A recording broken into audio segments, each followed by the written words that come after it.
அலா ரசூலில் கரீம். சகோதரர்களே சகோதரிகளே, அஸ்ஸலாமு அலைக்கும் வரஹ்மத்துல்லாஹி வபரகாத்துஹு. நமது இந்த வகுப்பு தொடரிலே இறுதி நாள் அமர்விலே சந்திக்கின்றோம். அல்ஹம்துலில்லாஹ் சும்ம அல்ஹம்துலில்லாஹ். நமது உள்ளங்களை, ஆத்மாக்களை பரிசுத்தப்படுத்தி, பக்குவப்படுத்தி, போஷித்து, வளர்த்து கல்புன் சலீம் என்று சொல்லப்படுகின்ற அந்த ஆரோக்கியமான உள்ளத்தை அடைவதற்கான வழிகள் என்ன என்ற தலைப்பை கலந்துரையாடி கொண்டிருக்கிறோம். உண்மையில் நிறைய வழிகள் இருக்கின்றன. கடந்த காலங்களிலே நமது தஸ்கியத்து நஃப்ஸ் அமர்வு தொடர்களிலே தஸ்கியாவை பெற்றுக்கொள்வதற்கான நிறைய வழிகளை கலந்துரையாடி இருக்கிறோம். உங்களுக்கு தெரிந்திருக்கும். அது தொடர்பிலே நிறைய நீங்கள் கலந்துரையாடி இருப்பீர்கள், பேசியிருப்பீர்கள், பல விஷயங்களை உங்கள் மத்தியில் பகிர்ந்து கொண்டிருப்பீர்கள். இந்த ஆண்டு இந்த வகுப்பு தொடரிலே வித்தியாசமான 4 விஷயங்களை டே டு டே லைஃபை பொறுத்தவரை, நமது அன்றாட வாழ்க்கையை பொறுத்தவரையிலே கடைபிடிக்கக்கூடிய, நடைமுறை சாத்தியமான, கடைபிடிக்க வேண்டிய, மிகவும் தாக்கமிக்க 4 விஷயங்களை, 4 வழிகளை கலந்துரையாடலாம் என்று உத்தேசித்து, அல்ஹம்துலில்லாஹ், அந்த வகையிலே நேற்றைய நாளிலே பசித்திருப்பதன் மூலமாக அல்லது உணவு கட்டுப்பாட்டை கடைபிடிப்பதன் மூலமாக அல்லது மிதமிஞ்சிய உணவு பழக்கத்தை குறைத்துக் கொள்வதன் மூலமாக எப்படி நாம் ஆன்மீக மேம்பாட்டை அடையலாம், தஸ்கியத்துன் நஃப்ஸை பெற்றுக்கொள்ளலாம், கல்புன் சலீமை நோக்கி பயணிக்கலாம் என்பது பற்றி பல விஷயங்களை கலந்துரையாடினோம். இன்னும் 3 விஷயங்கள் இருக்கின்றன. எல்லாமாக 4 விஷயங்கள். இன்ஷா அல்லாஹ் இன்றைய அமர்விலே இந்த 4 விஷயங்களையும் முடியுமானவரை பார்த்து முடிப்பதற்கு முயற்சி செய்வோம். நேற்றைய வகுப்பிலே சொன்னது போல, உணவு கட்டுப்பாட்டினால், உணவை குறைத்துக் கொள்வதனால் அல்லது தவிர்ப்பதினால், கவனமாக உணவு உட்கொள்வதனால் உடலுக்கு மட்டுமல்ல நன்மை, உடல் ஆரோக்கியம் பேணப்படுவது போலவே உள்ளத்துக்கும் நிறைய நன்மைகள் உண்டு, ஆத்மாவுக்கு நிறைய பிரயோசனங்கள் உண்டு என்ற விஷயம் ஆழமாக புரியப்பட வேண்டும். பொதுவாக சுவர் இருந்தால்தான் சித்திரம் வரையலாம் என்று சொல்வார்கள்.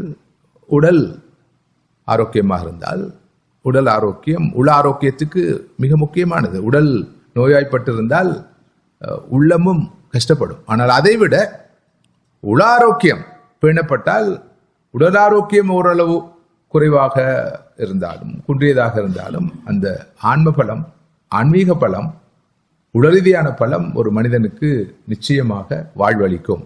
அது பெரிய ஒரு உண்மை, நடைமுறையிலே நாம் காணக்கூடிய ஒரு விஷயம். எப்படி மிதமிஞ்சிய உணவு, கட்டுப்பாடில்லாத உணவு உடல் ஆரோக்கியத்தை கெடுக்குமோ, உடலிலே இன்னொரு உபாதைகளை ஏற்படுத்துமோ,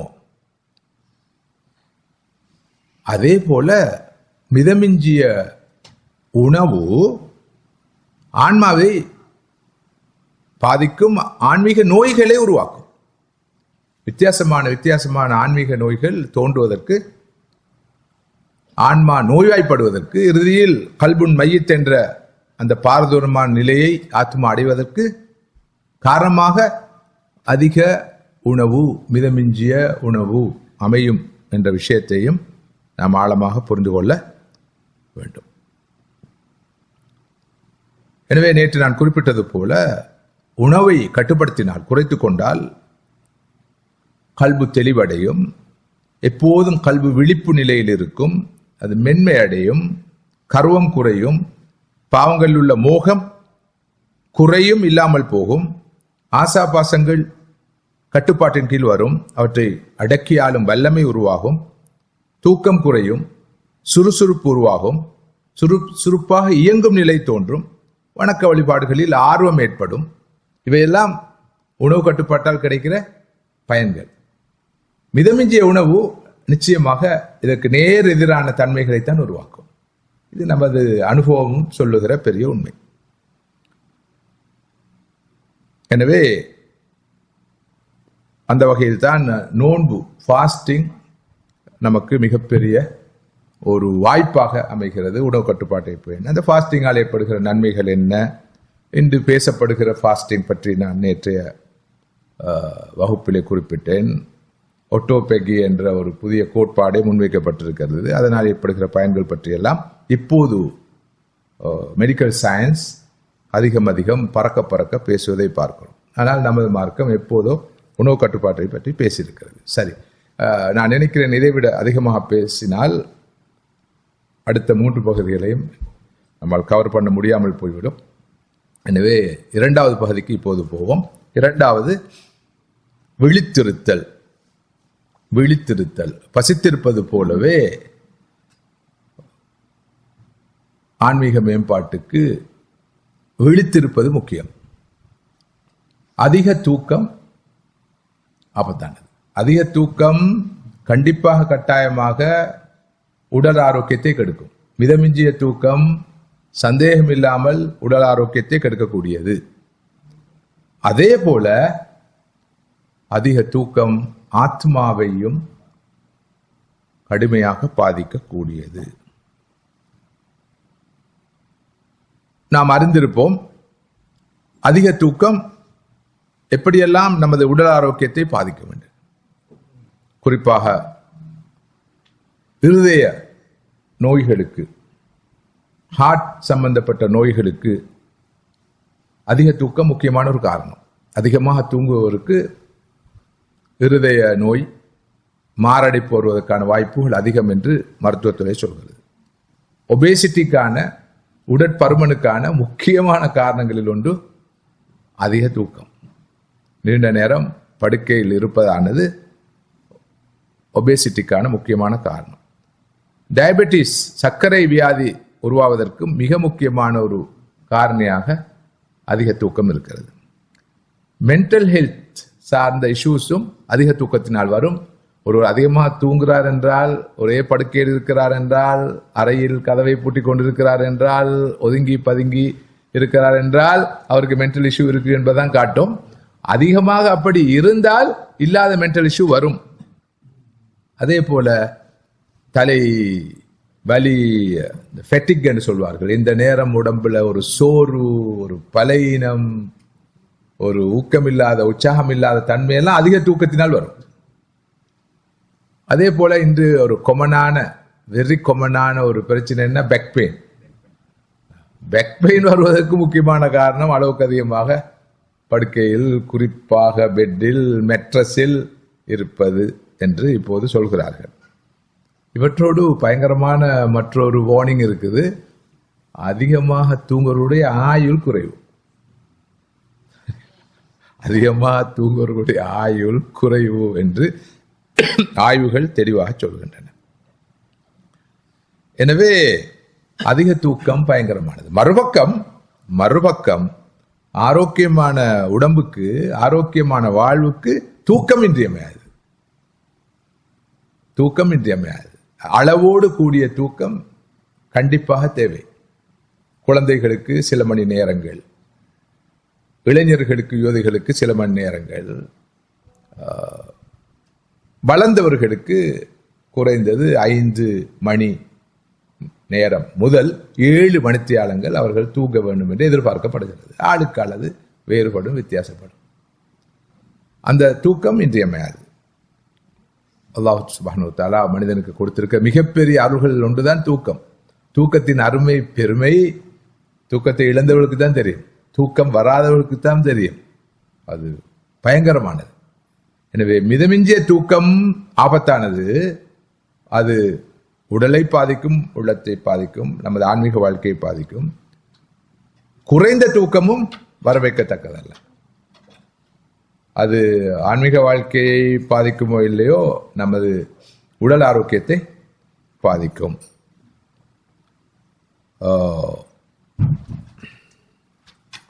ஆன்மீக ரீதியாக மிதமிஞ்சிய தூக்கம். இப்ப நாம் பேசிக்கொண்டிருப்பது விழித்திருத்தல். விழித்திருத்தல் ஆன்மீக ரீதியிலே மிதமிஞ்சிய தூக்கம், அதிக தூக்கம் ஏற்படுத்தக்கூடிய சில பாதிப்புகளை நான் கொஞ்சம் விரிவாக சொல்லாம் நினைக்கிறேன். ஃபுதைல் இப்னு ஐயாத் ரஹ்மத்துல்லாஹி அவர்கள் சொல்கிறார்கள், 2 தன்மைகள் உள்ளத்தின் மென்மையை போக்கி அதனை வன்மையாக்கி விடும். அவையாவன அதிக தூக்கமும் மிதமிஞ்சிய உணவும் ஆகும். கஸ்ரத்து அன்னௌம் கஸ்ரத்துல் அக்ல், excessive eating and excessive sleeping. அதிக உணவு, அதிக தூக்கம், இந்த இரண்டும் ஒருடைய உள்ளத்தின் மென்மையை போக்கி அதனை வன்மையாக்கிவிடும், இறுகிய உள்ளமாக மாற்றிவிடும். கல்புன் சலிபுடைய முக்கியமான பண்புகளில் ஒன்றுதான் மென்மையான உள்ளம், மிருதுவான உள்ளம். கல்புன் மரீதுடைய, கல்புன் மையத்துடைய முக்கியமான ஒரு அறிகுறி அடையாளம் அது கல்புன் கலீதாக, மென்மை இழந்த உள்ளமாக, வன்மையான உள்ளமாக இருக்கும். அந்த நிலையை உருவாக்குவதற்கு காரணமாக அமைகின்ற விஷயங்களில் 2. ஒன்று அதிக தூக்கம், 2 அதிக உணவு. குறிப்பாக இந்த 3ஆம் உலக நாடுகளில், தேர்ட் வேர்ல்ட் கண்ட்ரீஸ்ல உள்ளவங்களுக்கு அவர்கள் விரும்பினாலும் அதிகமாக உண்ண முடியாது. லிமிட்டட் ஃபுட் தான் அவர்களுக்கு கிடைக்கும். அதே போல அவர்கள் விரும்பினாலும் அதிக நேரம் தூங்க முடியாது. ஏன்? அவர்கள் உழைக்க செல்ல வேண்டும், சோடி அதிகம். ஆனால் சில போது இப்படியான நாடுகள் வாழ்பவர்களுக்கு ஒப்பீட்டு ரீதியில் நான் சொல்கிறேன், இங்கும் அந்த பிரச்சனை இல்லாமல் இல்லை. அதிக தூக்கம் கிடைக்கிறதோ இல்லையோ, சாப்பாடு அளவுக்கு அதிகமாகத்தான் கிடைக்குது. அதிலும் குறிப்பாக நமது சமுதாயத்துடைய உணவு பழக்கம் பட்டு மோசமானது, பட்டு பயங்கரமானது. அதனால்தான் நம் சமூகத்திலே அதிகமான ஆண்களுக்கும் பெண்களுக்கும் வகை வகையான நோய்கள். அந்த நோய்கள் உடலிய நோய்கள் மாத்திரமல்ல, காலப்போக்கில் ஆன்மீக நோய்களாக மாறும். ஒருவர் வயிறு முட்டை சாப்பிட்டா தூக்கம் வரும். அவர் இபாதத்தில் ஈடுபாடு காட்டுவாரா? வணக்க வழிபாடு ஈடுபாடு காட்ட முடியுமா? அவரால் நின்று வணங்க முடியுமா? குர்ஆனை ஓத முடியுமா? இப்படியான ஒரு நிகழ்ச்சியிலிருந்து அவரால் விஷயங்களை கேட்க முடியுமா? கிரகிக்க முடியுமா? எல்லாமே பாழாக போயிடும். அதுக்கு காரணம் அதிக உணவு. அதிக உணவு சாப்பிட்டாவே அதிகமா தூக்கம் வரும். எனவே நாம் நினைப்பது போல உணவு கட்டுப்பாடு என்பது நமது உடல் ஆரோக்கியத்துக்கு மட்டுமல்ல தேவை, நமது உடல் ஆரோக்கியத்துக்கு, ஆன்மீக ஆரோக்கியத்துக்கு மிக மிக முக்கியமானது. அந்த வகையில் 2 விஷயங்களை நாம் இப்போது பேசிக் கொண்டிருக்கிறோம். ஒரு பக்கம் உணவு கட்டுப்பாடு, மறுபக்கம் தூக்கத்தை குறைத்துக் கொள்வது. இந்த நாட்டை பொறுத்தவரை நான் நினைக்கிறேன், தூங்க கிடைக்கிற வாய்ப்பு பலருக்கு குறைவு. அதனால் அவர்கள் இரவை பகலாக்குறார்கள், பகலை இரவாக்குறார்கள். இதனால் ஏற்படுகிற உடல் ரீதியான உள ரீதியான பாதிப்புகள் படுபயங்கரமானவை. ஏனென்றால் அல்லாஹ் இரவை தூக்கத்துக்கு என்று அமைத்து வைத்திருக்கிறான். வஜால்னா நௌமக்கும் சுபாத்தா வஜால்னா லைல லிபாசா. இரவு நேரம் தான் தூக்கத்துக்குரிய நேரம். அல்லாஹ் தஆலா அதனை ஏற்பாடு செய்து வைத்திருக்கிறான். அதுக்கு மாற்றமா பகலை அல்லாஹ் வஜால்னா நஹர மாஷா, வாழ்வாதாரத்தை தேடுவதற்கான ஒரு நேரமாக அமைத்து வைத்திருக்கிறார். நாம் அதுக்கு மாற்றமாக இரவிலே வேலை செய்வதும் வெடித்திருப்பதும் பகலில் தூங்குவதும் என்று வருகிற போது பிரபஞ்ச நியதிகளோடு மோதுகிறோம். அதன் விளைவாக உடல் கடுமையாக பாதிக்கப்படும்.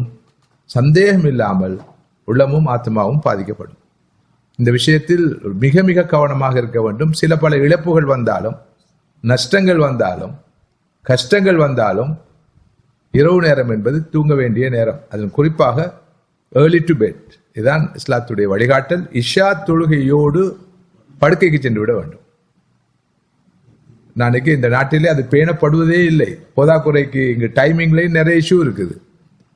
குறிப்பா இப்ப இந்த பீரியட்ல இஷா தொழுகை எத்தனை மணிக்கு, அதுக்கு பிறகு சாப்பாடு, இடையில கொஞ்சம் கூப்பாடு, எல்லாமா சேர்த்து தூங்குறது 12 மணிக்கு பிறகு. நேற்று எனது நிலையும் அப்படித்தான். நேற்று நான் தூக்கத்தை செல்லும்போது 1 மணி.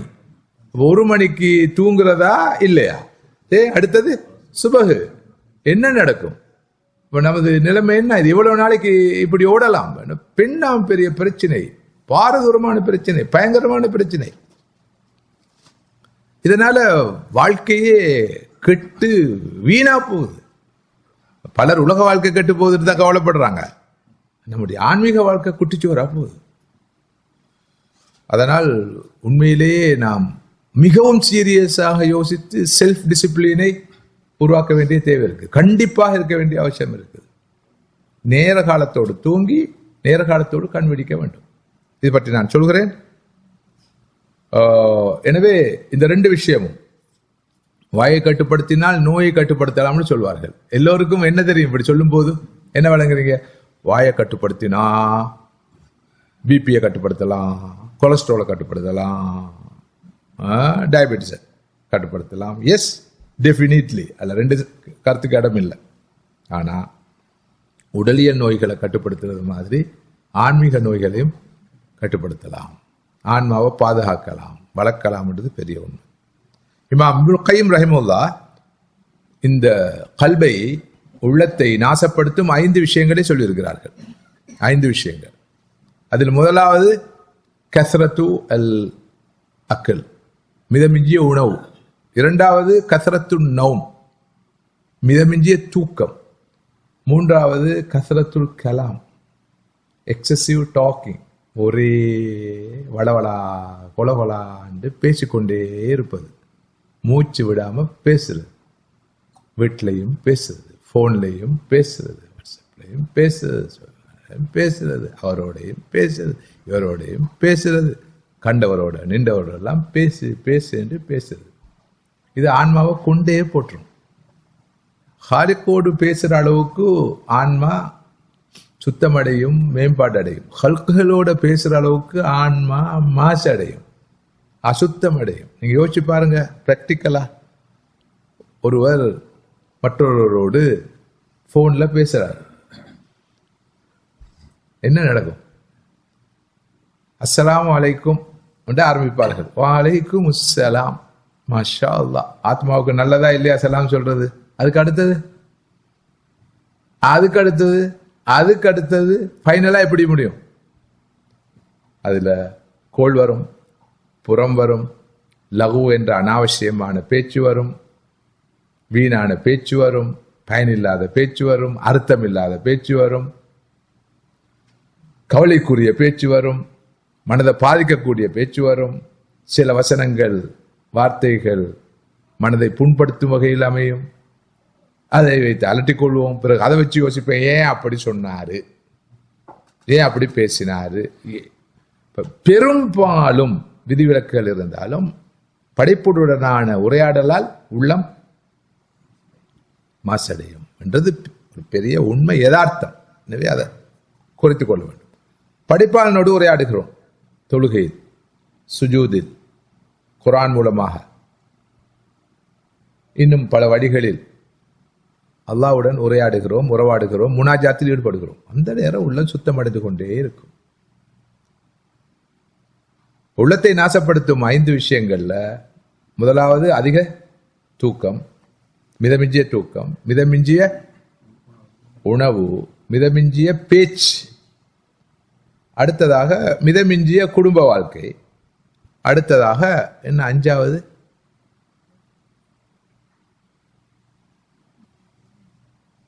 கஸ்ரத்து அல் அக்கல், கஸ்ரத்து நௌம், கஸ்ரத்து அல் கலாம், கஸ்ரத்து ஜிமா, கஸ்ரத்து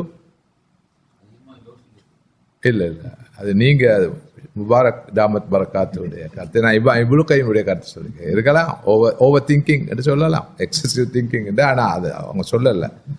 5வது விஷயம் யார் ஞாபகம் இருக்கு? 5வது விஷயம் சரி, நான் சொல்ல சொல்லுங்க என்னது 5வது விஷயமா? இருக்கு, இன்னொரு விஷயம் இருக்கு. இன்ஷா அல்லாஹ் நான் சொல்றேன். ஓகே, 5வது விஷயத்தை ஞாபகப்படுத்துங்க, நான் சொல்றேன் இன்ஷா அல்லாஹ். இப்ப அதிக தூக்கம் உள்ளத்தை மரணிக்க செய்து விடும். இமாம் இப்னுல் கய்யிமுடைய கருத்து. உடலில் சோர்வை உண்டாக்கும், நேரம் வீணாக காரணமாக அமையும், கஃபுலா எனும் மறதி நிலையை அலட்சிய போக்கையும் சோம்பலையும் உருவாக்கும். யாருடைய கருத்து? இமாம் அல் கையுடைய. ஒரே ஒருவர் தூங்குறாருண்டா, அதிகமா தூங்குறாருண்டா, மிதமிஞ்சி தூங்குகிறார் என்றால் அவருடைய கல்பு காலப்போக்கில் செத்து போகும், உடல்ல சோறு உண்டாகும், அவருடைய ஆயுள்ள நேரமும் காலமும் வீணாகும். நேரம் காலம் ரொம்ப பொறுமதியானது. கஃபுலா என்ற மறத நிலை உருவாகும், அலட்சிய போக்கு, சோம்பல் உருவாகும். இமாம் கசாலி ரஹிமுல்லா அதிக தூக்கத்தை பத்தி என்ன சொல்றான்னு பாருங்க. அதிக தூக்கம் ஆயுளை வீணாக்கி விடும், இரவு தொழுகையை பால்படுத்தி விடும், மந்த நிலையும் இறுகிய உள்ளமும் உருவாக காரணமாக அமையும். ஆயுள் மிகவும் பெருமதியான ஒரு ரத்தினம். ஒருவரின் மூலதனம் ஆயுள்தான். அதனை தூக்கத்தில் வீணாக்கலாமா? அதிக தூக்கம் ஆயுளையும் குறைத்து விடும். இப்படி சொல்றவர்கள் யார்? இமாம் கசாலி ரஹிமுல்லா அவர்கள். இதுக்கு மேல என்ன சொல்ல வேண்டியிருக்கு? எனவே உணவு கட்டுப்பாடு மிக முக்கியமாக இருப்பது போல தூக்கத்தை பொறுத்தவரையிலும் தூக்கம் இன்றியமையாதது வாழ்வுக்கு. குறைந்த தூக்கம், தேவையான அளவு அமையாத தூக்கம் மிகவும் ஆபத்தானது. அதே போல அதிக தூக்கமும் மிதமிஞ்சிய தூக்கமும் மிக மிக ஆபத்தானது. குறிப்பாக நமது உடல் ஆரோக்கியத்துக்கும் ஆபத்தானது, நமது உள ஆரோக்கியத்துக்கும் ஆபத்தானது என்பதை புரிந்து கொள்ள வேண்டும். ஆனால் இங்கு ஒரு கேள்வி பிறக்குது. உண்மையிலே விழித்திருப்பது, இரவில் விழித்திருப்பது பேசிக்கலி வரவேற்கத்தக்கதல்ல. நான் சொன்னேன், இஷா தொழுகையோடு இரவு உணவோடு ஒருவர் தூக்கத்துக்கு சென்று விட வேண்டும். இங்கு நாம் விழித்திருப்பது என்று சொல்வது இஷா தொழுகைக்கு பின்னரான நேரத்தில் அல்ல, மாற்றமாக நேரத்தோடு படுக்கைக்கு சென்று தூங்கி நேர காலத்தோடு கண் விழிப்பது. அது இரவு, நான் சாதாரண காலத்தில் சொல்கிறேன், இந்த காலத்தில் அல்ல, இது அசாதாரண காலம். சாதாரண காலத்தில் 3 மணிக்கு கண் விழிப்பது. இலங்கையை பொறுத்தவரையில், இந்தியாவை பொறுத்தவரையில் 3 மணி, 3 மணி, 4 மணிக்கு கண் விழிப்பது. இதுதான் நேர காலத்தோடு கண் விழிப்பது. அதாவது சுபஹுடைய ஃபஜ்ருடைய நேரத்துக்கு முன்னால் கண் விழிப்பது. அதனைத்தான் இரவு நேரத்தில் விழிப்பது என்று சொல்கிறோம், விழித்திருப்பது என்று சொல்கிறோமே தவிர இரவிலே இஷாவுக்கு பிறகு தொடர்ந்தேர்ச்சியாக விழித்திருப்பதை ஒரு நாளும் குறிக்காது என்பதை தெளிவாக நான் நீங்களும் புரிந்து கொள்ள வேண்டும். பொதுவாக இரவு நேரத்தில் விழிப்பது எதற்காக? அதாவது இப்படி ஒரு பிழையான பார்வை வந்துடக்கூடாது. அதாவது ஆன்மீக மேம்பாட்டை அடைவதற்கு, தஸ்கியத்து நஃப்ஸை அடைவதற்கு 4 வழிகள் இருக்கின்றன. அவற்றில் முக்கியமான வழி இரவிலே விழித்திருப்பது. எனவே ஒருவர் பசித்திருப்பது போல, உணவை குறைத்துக் கொள்வது போல, உணவு கட்டுப்பாட்டை கடைபிடிப்பது போல இரவிலே ஒருவர் விழித்திருப்பார் என்று சொன்னால் ஆன்மீக மேம்பாடு வரும்? நிச்சயமா வராது. விழித்திருப்பதற்கு பின்னால் நோக்கம் என்ன என்பது புரியப்பட வேண்டும். அரட்டை அடிப்பதற்காக, வீண் பேச்சு பேசுவதற்காக, வீணான செயல்களில் ஈடுபடுவதற்காக ஒருவர் இரவிலே விழித்திருப்பதை விட எது நல்லது? தூங்குவதுதான் நல்லது. டிவி பார்க்கறதுக்காக, சினிமா பார்க்கறதுக்காக, சினிமா பாடல் கேட்பதற்காக, வாட்ஸ்அப் பார்ப்பதற்காக, சோசியல் மீடியாவில் போய் அதையும் இதையும் பார்ப்பதற்காக அவர் விடுத்திருக்கிறாண்டா, அதை விட எல்லா வகையிலும் வழியிலும் எது சிறந்தது? தூங்குவதுதான். எனவே தூங்குவதுடைய நோக்கம், விழித்திருப்பதன் நோக்கம் நற்கர்மங்கள் ஈடுபடுவதற்காக, நற்காரியங்கள் ஈடுபடுவதற்காக, அமல்கள் ஈடுபடுவதற்காக, இபாதத்துகள் ஈடுபடுவதற்காக, ஆக்கப்பூர்வமான விஷயங்கள் ஈடுபடுவதற்காக, குர்ஆனை ஓதுவதற்காக, திக்ர் செய்வதற்காக, நல்ல நூல்களை வாசிப்பதற்காக, நல்ல சிந்தனைகளை பெற்றுக்கொள்வதற்காக, அவற்றை அலசுவதற்காக, ஆராய்வதற்காகத்தான் விடுத்திருக்க வேண்டும். அதுவும் இஷா தொழுகையை தொடர்ந்து விடுத்திருக்க கூடாது. திரும்ப திரும்ப சொல்கிறேன், இஷா தொழுகையோடு இரவு உணவோடு படுக்கைக்கு சென்று விட வேண்டும். நான் இங்கு 2 விஷயங்களை பேசிக் கொண்டிருக்கிறேன். ஒரு பக்கம் எக்ஸசிவ் ஈட்டிங் ஹார்ம்ஃபுல், மறுபக்கம் எக்ஸசிவ் ஸ்லீப்பிங் வெரி ஹார்ம்ஃபுல். இங்கு இரவிலே இஷா தொழுகையை தொடர்ந்து நேர காலத்தோடு உணவருந்த வேண்டும். அதிலும் இப்போது ஹெல்த் சயின்ஸ் சொல்கிற மிக முக்கியமான ஒரு வழிகாட்டல் என்னென்றால், எவ்வளவு ஏர்லியாக இரவு உணவை எடுக்க முடியுமோ. நாம் சொன்ன விதத்தில் உணவு கட்டுப்பாடு முக்கியம். அத்தோடு உணவு அருந்தும் நேரம் மிக முக்கியம். குறிப்பாக இரவு உணவு டின்னரை பொறுத்தவரையில் மேக்சிமம் நேர காலத்தோடு எடுக்க வேண்டும். அதாவது குறைந்தபட்சம் படுக்கைக்கு செல்வதற்கு 3 மணி நேரத்துக்கு முன்னால் இரவு உணவை எடுப்பதுதான் எல்லா வகையிலும் உடல் ஆரோக்கியத்துக்கு நல்லது. உடல் ஆரோக்கியத்துக்கு மட்டுமல்ல, அது உள ஆரோக்கியத்துக்கு நல்லது என்று ஏற்கனவே சொல்லிவிட்டேன் நான். 3 மணி நேரத்துக்கு முன்னாடி. எனவே தூங்கச் செல்லும் போது உணவு ஆல்மோஸ்ட் ஜீரணம் அடைந்திருக்க வேண்டும். தூக்கத்திலே அங்கு அவருடைய சிஸ்டம் இயங்கும் நிலை வரக்கூடாது, கஷ்டப்படும் நிலை வரக்கூடாது. அதற்கான ஒரு நிலைமை நம்முடைய ஜீரண அமைப்புக்கு ஏற்படலாகாது. அந்த வகையில் 2 விஷயங்கள்: உணவை குறைத்துக் கொள்வது, 2வது நேர காலத்தோடு உணவு அருந்துவது, 3வது நேர காலத்தோடு தூங்குவது, பிறகு நேர காலத்தோடு கண் விழிப்பது. எவ்வளவு நேர காலத்தோடு கண் விழிக்க முடியுமோ கண் விழிக்கலாம். உதாரணமாக, ஒருவர் இஷாவுக்கு பிறகு தொடர்ந்து விழித்திருந்து தூங்கினால் உடலும் கெடும், உள்ளமும் கெடும். இஷாவுக்கு பிறகு தூங்கி நேர காலத்தோடு 3 மணிக்கு 3:30 மணிக்கு எழும்புகிறார், எழும்பி தொடர்ந்து விழித்திருக்கிறார், விழித்திருந்து நாம் எதிர்பார்க்கும் நற்கான ஈடுபடுகிறார் என்றால் அதனால் உடல் ஆரோக்கியம் அடையும், உள்ளம் ஆரோக்கியம் அடைந்து. டைமிங் ரொம்ப முக்கியம். இப்போ நான் நேற்று சொன்னேனே, ஒருவர் புரோட்டீன் சாப்பிட வேண்டும், ஃபைபர் சாப்பிட வேண்டும், கொஞ்சம் ஃபெட் சாப்பிட வேண்டும், அதே நேரம் கொஞ்சம் காபும் சாப்பிட வேண்டும். முதலாவது காபை சாப்பிட்டா சரி வராது. இந்த புரோட்டீனை போட்டுட்டு ஃபைபரையும் கொஞ்சம் போட்டுட்டு ஃபெட்டையும் கொஞ்சம் எடுத்துட்டு காபு எடுத்தார்னு சொன்னால் சுகர் ஏறுவது கட்டுப்பாட்டின் கீழ் இருக்கும், ஸ்பைக் ஆகாது.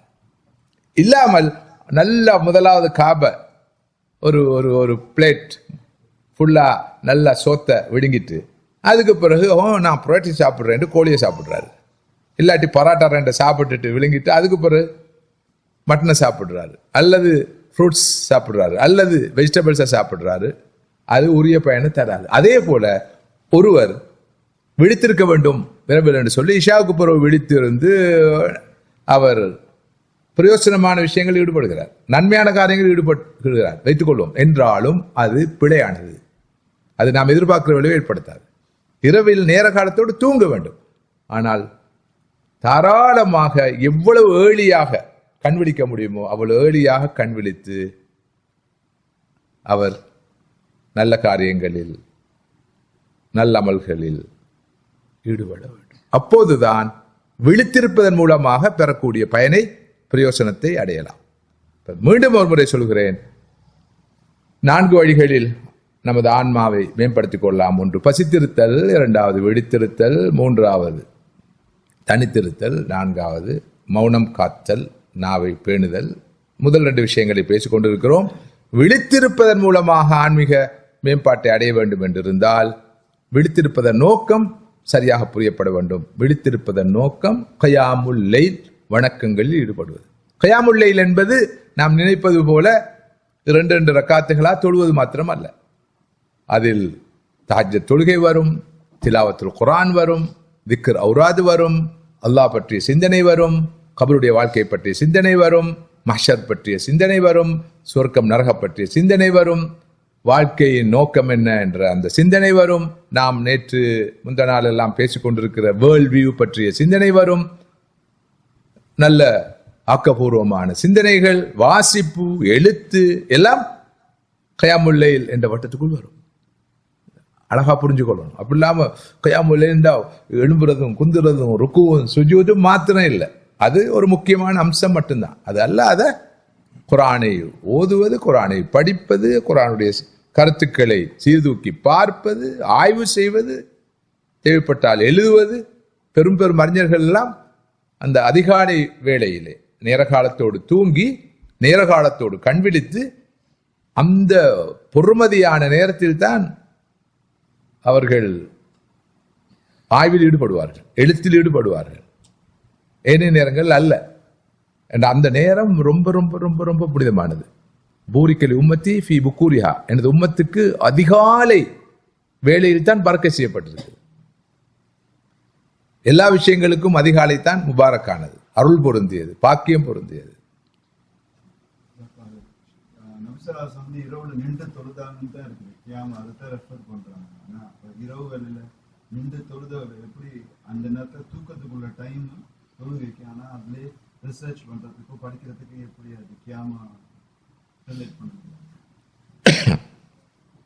ஸல்லல்லாஹு அலைஹி வஸல்லம் அவர்கள் இரவு வேளையில் நடுநிசிக்கு பின்னர் கண் விழித்து தொடர்ந்து தொழுகையில் தான் ஈடுபட்டார்கள். அப்படி இருக்க தொழுகை அல்லாத ஏனைய காரியங்கள் எப்படி கியாமுல்லுக்கு வரும் என்பதுதான் கேள்வி. எல்லாரும் கேட்கலையே, அதனால ரிப்பீட் பண்றேன். அதானே? எஸ். சந்தேகம் இல்லாமல் நடுநிசிக்கு பின்னரான அந்த அதிகாலை வேலை என்பது நேரடி வணக்கத்துக்குள்ள நேரம்தான். அதிலும் தொழுகைக்குள்ள நேரம்தான். நிலையிலே கியாமிலே நீண்ட நேரம் அல் குர்ஆனை ஓதுகின்ற நேரம்தான். ஸல்லல்லாஹு அலைஹி வஸல்லம் அவர்கள் சில போது சூரத்துல் பக்ராவை மோதி, அடுத்த சூறாவை மோதி, மூன்றாவது சூறாவை ஓதுவார்கள், ஓதிக்கொண்டே போவார்கள் என்று அறிவிப்புகளில் பார்க்கிறோம். சந்தேகம் இல்லாம கயாமுல் லைல் 2, 4, 6, 8 ரக்காத்துகளாக இரவிலே அதிகம் தொடுவது அந்த விழித்திருப்பதன் பிரதான நோக்கம் கியாமுல் லைல் பிரதானமானது. ஆனா எல்லா அறிஞர்களும் ஏற்றுக்கொண்ட ஒரு உண்மைதான், இரவிலே நடக்கிற எல்லா வணக்கங்களும், குர்ஆனை ஓதுகிறீர்களா, தனியாக குர்ஆனை படிக்கிறீர்களா, திக்ர் ஔராதுகளில் ஈடுபடுகிறீர்களா, துவாவில் ஈடுபடுகிறீர்களா, இரவுல துவா, நீண்ட நேரம் ஒரு துவால இருக்கிறார் உட்பட குர்ஆன் ஹதீஸ் சார்ந்த ஆக்கப்பூர்வமான எல்லா நற்காரியங்களும் நற்செயல்களும் கியாமுல் லைல் என்ற வட்டத்துக்குள் வரும் என்பதை எல்லாரும் ஏற்றுக்கொள்வாங்க. அதுல அடிப்படை பிரதானமான ரொம்ப முக்கியமான இடத்தை பெறுவது இது. அது அல்லாதவைகளும் கியாமுல் லைல் என்ற வட்டத்துக்குள் வரும் என்பதுதான் எல்லோரும் சொல்லக்கூடிய விஷயங்கள். எனவே அந்த வகையில் மிக முக்கியமாக சகோதரர்களே சகோதரிகளே நாம் புரிந்து கொள்ள வேண்டும், நமது ஆன்மாவுக்கு, நமது ஆன்மாவுடைய மேம்பாட்டுக்கு கியாமுல் லைலை போல பயனளிக்கக்கூடிய, பிரயோஜனம் தரக்கூடிய மற்றொன்று இல்லை. இந்த கியாமுல் லைல் பாக்கியம் எல்லோருக்கும் கிடைக்காது. இஷாவுக்கு புறவு விழித்திருக்கலாம், நீண்ட நேரம் விழித்திருக்கலாம், அதுக்கு எல்லோரும் துணை புரிவார்கள். மனித ஷைத்தான்கள், ஜின் ஷைத்தான்கள் அடங்கலாக, ஆக பிக் பாஸ் இப்லீஸ் வரைக்கும் இஷாவுக்கு பிறகு எவ்வளவு நேரம் விழித்திருந்தாலும் தூக்கம் வராது, தூக்கமே வராது. அரட்டை அடிக்கலாம், பேசலாம், அளக்கலாம், கதை எல்லாம் நடக்கும். ஆனா தூங்கி கண் விழிக்கிறது தான் கியாமுல் லைலுக்காக ரொம்ப ரொம்ப ரொம்ப சிரம சாத்தியமான காரியம். அப்படியா இல்லையா? அதுக்கு ரொம்ப பெரிய தியாகம் தேவை. தொடர்ந்து விழித்திருப்பதற்கு தியாகம் தேவையில்லை. தூங்கி எழும்பி கியாமுல் லைலுக்காக கண் விழித்து அமல்கள் ஈடுபடுவதுதான் ரொம்ப கஷ்டமானது. எனவே கியாமுல் லைல் பாக்கியம் கிடைக்க வேணும் என்றால் சில விஷயங்களை கண்டிப்பாக நாம நாளாந்த வாழ்க்கையில கடைபிடிக்கணும். அப்பதான் கிடைக்கும். இல்லாட்டி எந்த நாளும் நியத்து வச்சுட்டு தூங்க வேண்டியதுதான், கிடைச்ச வரைக்கும் கிடைக்காது. அப்படியாமா? கியாமுல் லைலுக்காகவா? சரி, முதலாவது பாவங்கள் இருந்து விலகணும். பகல் பொழுதுல கண்ணால், காதால், கல்பால், உடல் உறுப்புகளால் அல்லாஹ்வுக்கு மாறு செய்கின்ற பாவங்கள் ஈடுபடுகின்ற மனிதர்களுக்கு கியாமுல் லைலுடைய பாக்கியம் கிட்டுமா என்பது கேள்வி. இந்த பாவிகளுக்கு அந்த பாக்கியம் கிடைக்காது. உழைப்பில் ஹலால் ஹராம் பெறுவதில்லை, நேர்மை இல்லை, நீதி இல்லை, வாழ்க்கையில் ஒழுக்கம் இல்லை, இப்படிப்பட்ட மனிதர்களுக்கு கியாமுல் லைல் பாக்கியம் கிடைக்காது. ஒருவர் பகல் பொழுத பாவங்களிலிருந்து பாதுகாத்து கொண்டால் கியாமுல் லைல் பாக்கியம் கிடைப்பதற்கு அது வாய்ப்பாக இருக்கும். இரண்டாவது, ஏற்கனவே நான் சொன்னது போல உணவு கட்டுப்பாடு. முட்டு முட்டுண்டு முட்டிட்டு காலையில் நல்லா சாப்பிட்டு பகலும் நல்லா வயநிறவை சாப்பிட்டு இரவு இனி இல்லைன்னு சாப்பிட்டா அவருக்கு கியாமுல் லைல் பாக்கியம் கிடைக்கிறது. உணவு கட்டுப்பாடு நேர காலத்தோடு கண் விழிப்பதற்கு தேவையானது. அடுத்தது ஹலாலான உணவு. உடம்புல ஹராமான உழைப்பால், முறைகேடான உழைப்பால் கிடைத்த பொருளால், பணத்தால் உண்ணும் உணவை உட்கொண்டவருக்கும் கியாமுல் லைலுடைய பாக்கியம் கிடைப்பது அரிது. அடுத்ததாக பகல் பொழுதில் சற்று நேரம் தூங்க வேண்டும். ஸல்லல்லாஹு அலைஹி வஸல்லம் சுன்னா இருக்குது கைலூலா தூக்கம். லுஹருக்கு முன்போ அல்லது ஈவன் ஆஃப்டர் லுஹர், அது ஹார்ட் அண்ட் ஃபாஸ்ட் இல்லை, லுஹருக்கு முந்தின நேரம் தான் கைலூலாவுடைய நேரம். லுஹருக்கு பிறகு கூட கொஞ்ச நேரம் ஒரு நெப் எடுப்பது சிறந்தது. இப்போது சயின்ஸ் அதை சொல்லுது, ஹெல்த் சயின்ஸ். நீங்கள் ஆஃபீஸில் இருக்கும்போது கூட ஒரு சின்ன ஓய்வை எடுத்துக்கொள்ளுங்க, ஒரு நெப் ஒன்று எடுத்துக்கொள்வது தான் தொடர்ந்து ஒர்க் பண்ணுறதுக்கு சுறுசுறுப்பாக ஊக்கத்தோடு உற்சாகத்தோடு எடு செய்வதற்கு துணை புரியும் என்று சொல்லி ஸல்லல்லாஹு அலைஹி வஸல்லம் அவர்கள் அதனை கைலூலா என்று சொல்லியிருக்கிறார்கள். எனவே பகல் பொழுதில் சற்று நேரம் உறங்கி ஓய்வு எடுத்துக்கொள்வது கியாமுல் லைலுக்கு துணை புரியும். மதியம் சாப்பிட்ட உடனே தூங்கக்கூடாது. மதியம் சாப்பிட்டு விட்டு தூங்குவதாக இருந்தால் சற்று நேரம் விழித்திருந்து தூங்க வேண்டும். அது ஃபிசிக்கல் ஹெல்த்துக்கும் நல்லதில்லை, மென்டல் ஹெல்த்துக்கும் நல்லதில்லை, ஸ்பிரிச்சுவல் ஹெல்த்துக்கும் நல்லதில்லை. மாஷா அல்லா, போங்க ஃபியாமானில்லா, அல்லாஹ்வோட காவல். சரி, ஜமாத்தில் போனால் சான்ஸ் கிடைக்குதா? ரெக்கார்டிங் நடக்குது, இல்லாட்டி 4 வசனம் சொல்லுவேன். சரி, அடுத்ததாக துவா. யா அல்லாஹ், எனக்கு கியாமுல் லைலுடைய பாக்கியத்தை தந்தருள்வாயாக என்று உளப்பூர்வமாக, உணர்ச்சி பூர்வமாக, உள்ளத்தால கேட்கணும். இந்த கள்ளத்தனமாக கேட்கக்கூடாது, தூய்மையாக கேட்க வேண்டும். அடுத்து அதிக திக்ர், அதிகமான திக்ரில் ஈடுபடுற மனிதருக்கும் கியாமுல் லைலுடைய பாக்கியம் கிடைக்கும். இவற்றோடு கியாமுல் லைலுடைய சிறப்புகளை தெரிந்து வைத்திருக்க வேண்டும். கியாமுல் லைல் என்பது எவ்வளவு பெரிய ஒரு பொக்கிஷம், அரிய வாய்ப்பு, அதனால் எவ்வளவு நன்மைகள் கிட்டும் என்பதை, கியாமுல் லைலுடைய சிறப்புகளை, மகிமை அதிகம் பார்க்க வேண்டும், அறிய வேண்டும், நினைவுபடுத்த வேண்டும். இதுவும் நிச்சயமாக கியாமுல் லைலுடைய பாக்கியம் கிட்டுவதற்கு காரணமாக அமையும். இமாம் கஸாலி ரஹ்மத்துல்லாஹி அவர்கள் கியாமுல் லைலுடைய பாக்கியம் கிட்ட வேண்டும் என்று விரும்புவர் கடைபிடிக்க வேண்டிய சில ஒழுங்குகளை சொல்லியிருக்கிறார்கள். சொல்லப்பட்ட இந்த விஷயங்களோடு முதலாவதாக அதிகம் சாப்பிடக்கூடாது, குடிக்கக்கூடாது. அதிகம் சாப்பிட்டால், அதிக பானங்களை அருந்தினால் தூக்கம் மிகைக்கும், அதனால் கியாமுல் லைலில் ஈடுபட முடியாமல் போய்விடும். இரண்டாவது, பகல் பொழுதில் அளவுக்கு அதிகம் உடல் உறுப்புகளை வருத்திக் கொள்ளக்கூடாது. உதாரணமா, ஒருவர் கடுமையான உழைப்பில் ஈடுபட்டால் அவரால் இரவில் விழித்திருக்க முடியாது. எனவே அளவுக்கு அதிகமாக உடம்பை வருத்திக் கொள்ளக்கூடாது பகல் பொழுதில். அடுத்ததாக, கைலூலாவுடைய தூக்கத்தை முடியுமானவரை கடைபிடிக்க வேண்டும். அது இரவு நேர கியாமுல் லைலுக்கு உதவும். அடுத்ததாக, பகல் பொழுதிலே பாவங்கள் செய்வதை தவிர்த்து கொள்ள வேண்டும். இந்த பாவங்கள் உள்ளத்தை வன்மையாக்கும். பாவங்கள் செய்ய செய்ய உள்ளம் அதனுடைய மென்மையை இழக்கும், அதனுடைய சாஃப்ட்னஸை இழக்கும், உள்ளம் இறுகிரும். கல்புன் கலீர், அந்த நோய்வாய்ப்பட்ட உள்ளத்தின் தன்மைகள் வந்துவிடும். அந்த தன்மைகள் வந்துவிட்டால் கியாமுல் லைல் தொழ வேண்டும் என்ற உணர்வு பிறக்காது, அது வராது.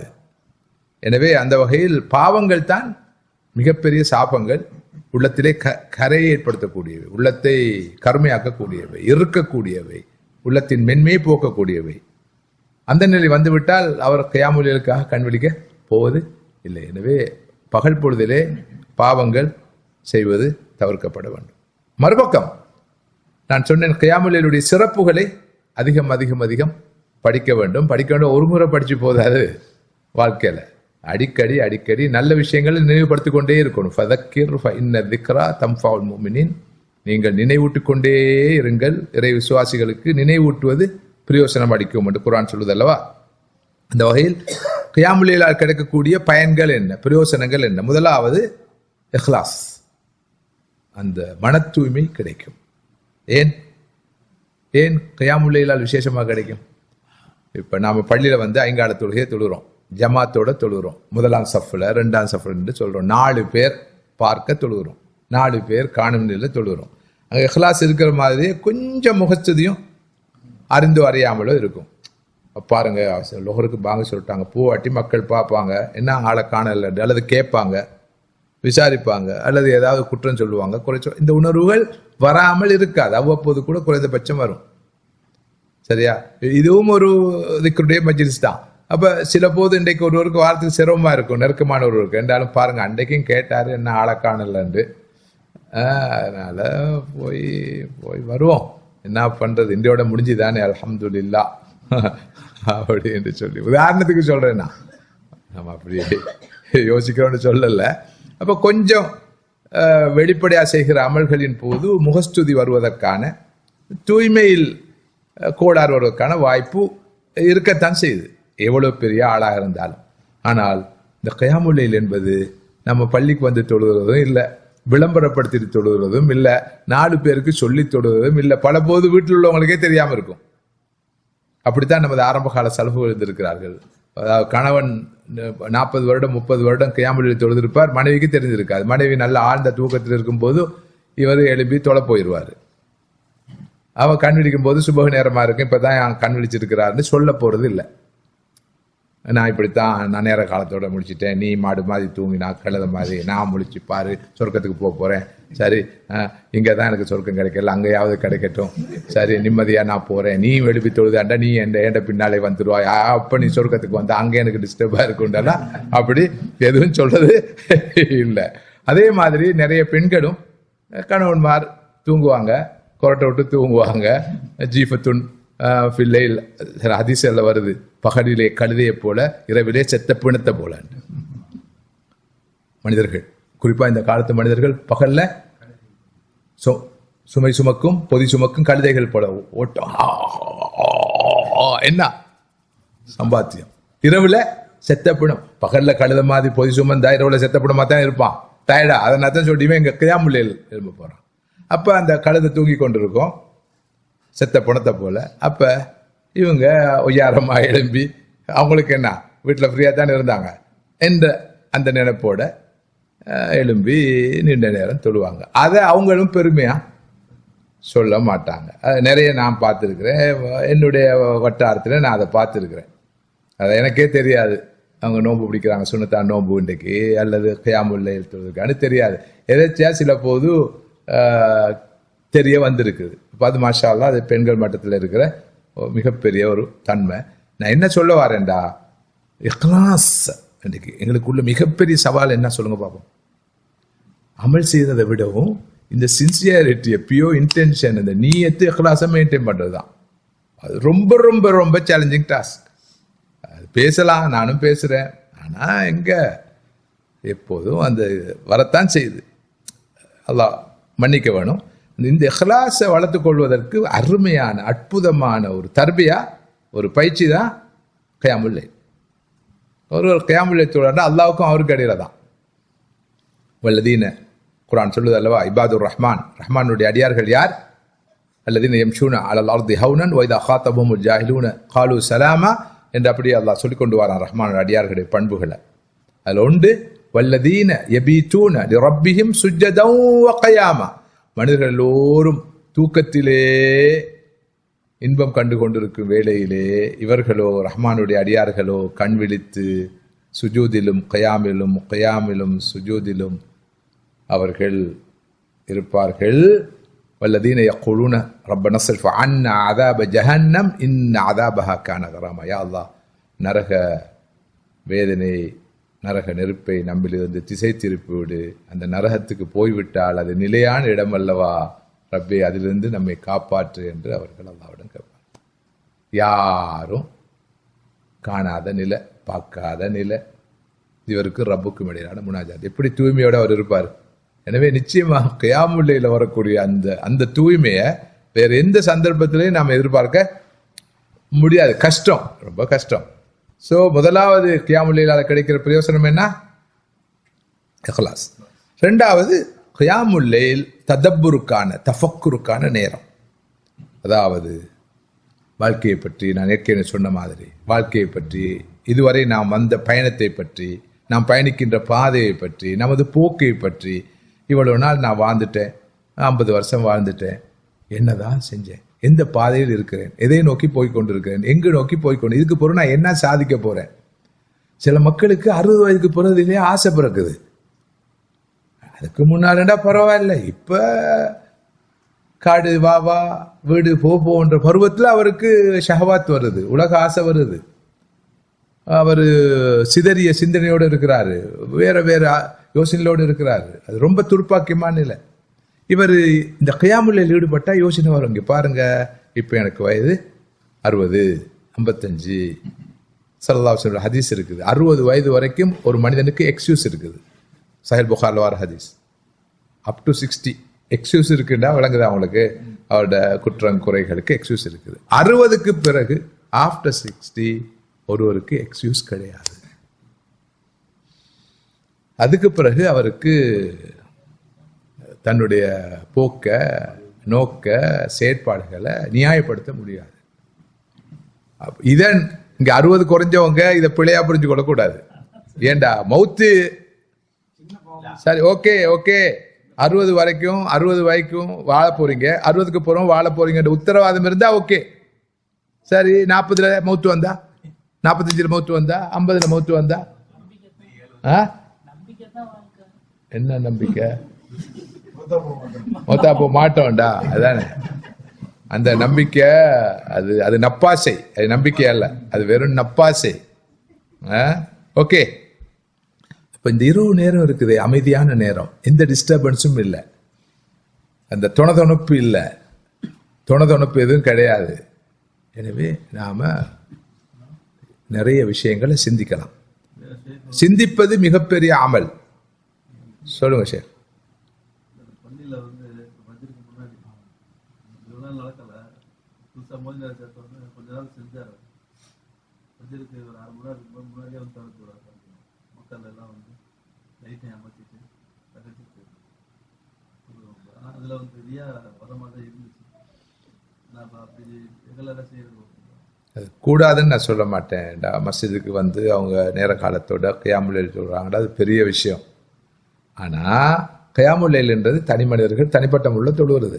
ஆனால் வீட்டில் அவங்களுக்கு ஏதாவது டிஸ்டர்பன்ஸ் இருக்கும், மஸ்ஜிதில் வந்து தொழுதா ஒரு உணர்வு வரும், நேர காலத்தோட வந்து ஃபஜ்ரையும் தொழுதுட்டே போகலான்ற நியாயமான காரணம் இருக்கும். அதாவது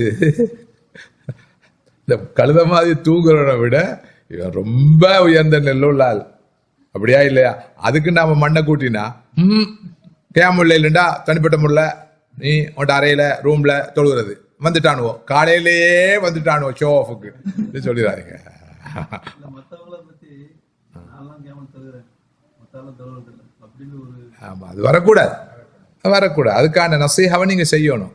வாரிங்க சீதேவி, இவ்வளவு கஷ்டப்பட்டு கண் விழிச்சு வாரீங்க, கடைசியில் உங்களுக்கு துனியாவும் இல்லை ஆகரம் இல்லை, ஒன்றோ தூங்கி தொலையணும், உடம்புக்காக ராது கிடைக்கணும், இல்லாட்டி தூய்மையா வந்து வணங்கணும், வீணாக்கி கொள்ளாதீங்கன்ற நாம ஒரு ரிமைண்டர் கொடுக்கறதா நல்லது. அதை தடுக்கிறது எந்த வகையிலையும் நியாயமானது அல்ல. ஆமா, லேசா இல்ல, உண்மையிலே அந்த அப்படி வார மனிதர்கள் மிகவும் பரக்கத்து பொருந்தியவர்கள். அவங்களை எந்த வகையிலையும் நாம குறை மதிப்பீடு செய்யலாகாது. எவனாவது காலையில 3 மணிக்கு எழும்பி காட்ட வருவானா, என்ன பைத்தியம் அவனுக்கு, இங்கே ஏதாவது இருக்கணும் அவருக்கு. திறக்கிறது அதுக்கு வேற வழி இல்லாமல திறக்கிறாரு. இது உங்களோட நிர்வாக பிரச்சனை. அது சரி, அது நியாயம்தான். ஆமா, அது வேற அது உங்களோட நிர்வாக பிரச்சனை. அவர் டெய்லி அவர் விரும்புறாரோ இல்லையோ, அவருக்கு உடம்புல ஏதாவது உபாதைகள் இருக்குதோ இல்லையோ, இவர்களுக்கா திறக்கணும். அதுக்கு நான் என்னுடைய நோ அது போர்ட் ஆஃப் ட்ரஸ்டீஸ், அதுக்கு எத்தனையோ வழிகள் இருக்கு, நான் ஒன்றும் சொல்ல மாட்டேன். அதுக்கு அந்த மட்டத்தில் அவர்கள் அதை பேசித்திக்கணும். நான் சொல்ல வர்றது அதல்ல. நேர காலத்தோடு மஸ்ஜித் திறந்திருக்கிறது, திறக்க வாய்ப்பு இருக்கிறது, திறப்பார்கள் என்ற காரணத்தினால ஒரு சாரார் வந்து கியாமுல் லைல் தொழுகிறார்கள் சொன்னா அது நல்ல விஷயம் தான் நான் சொல்றேன், அவ்வளவுதான். ஆனா அதுல உள்ள நடைமுறை பிரச்சனைகள் அது வேற.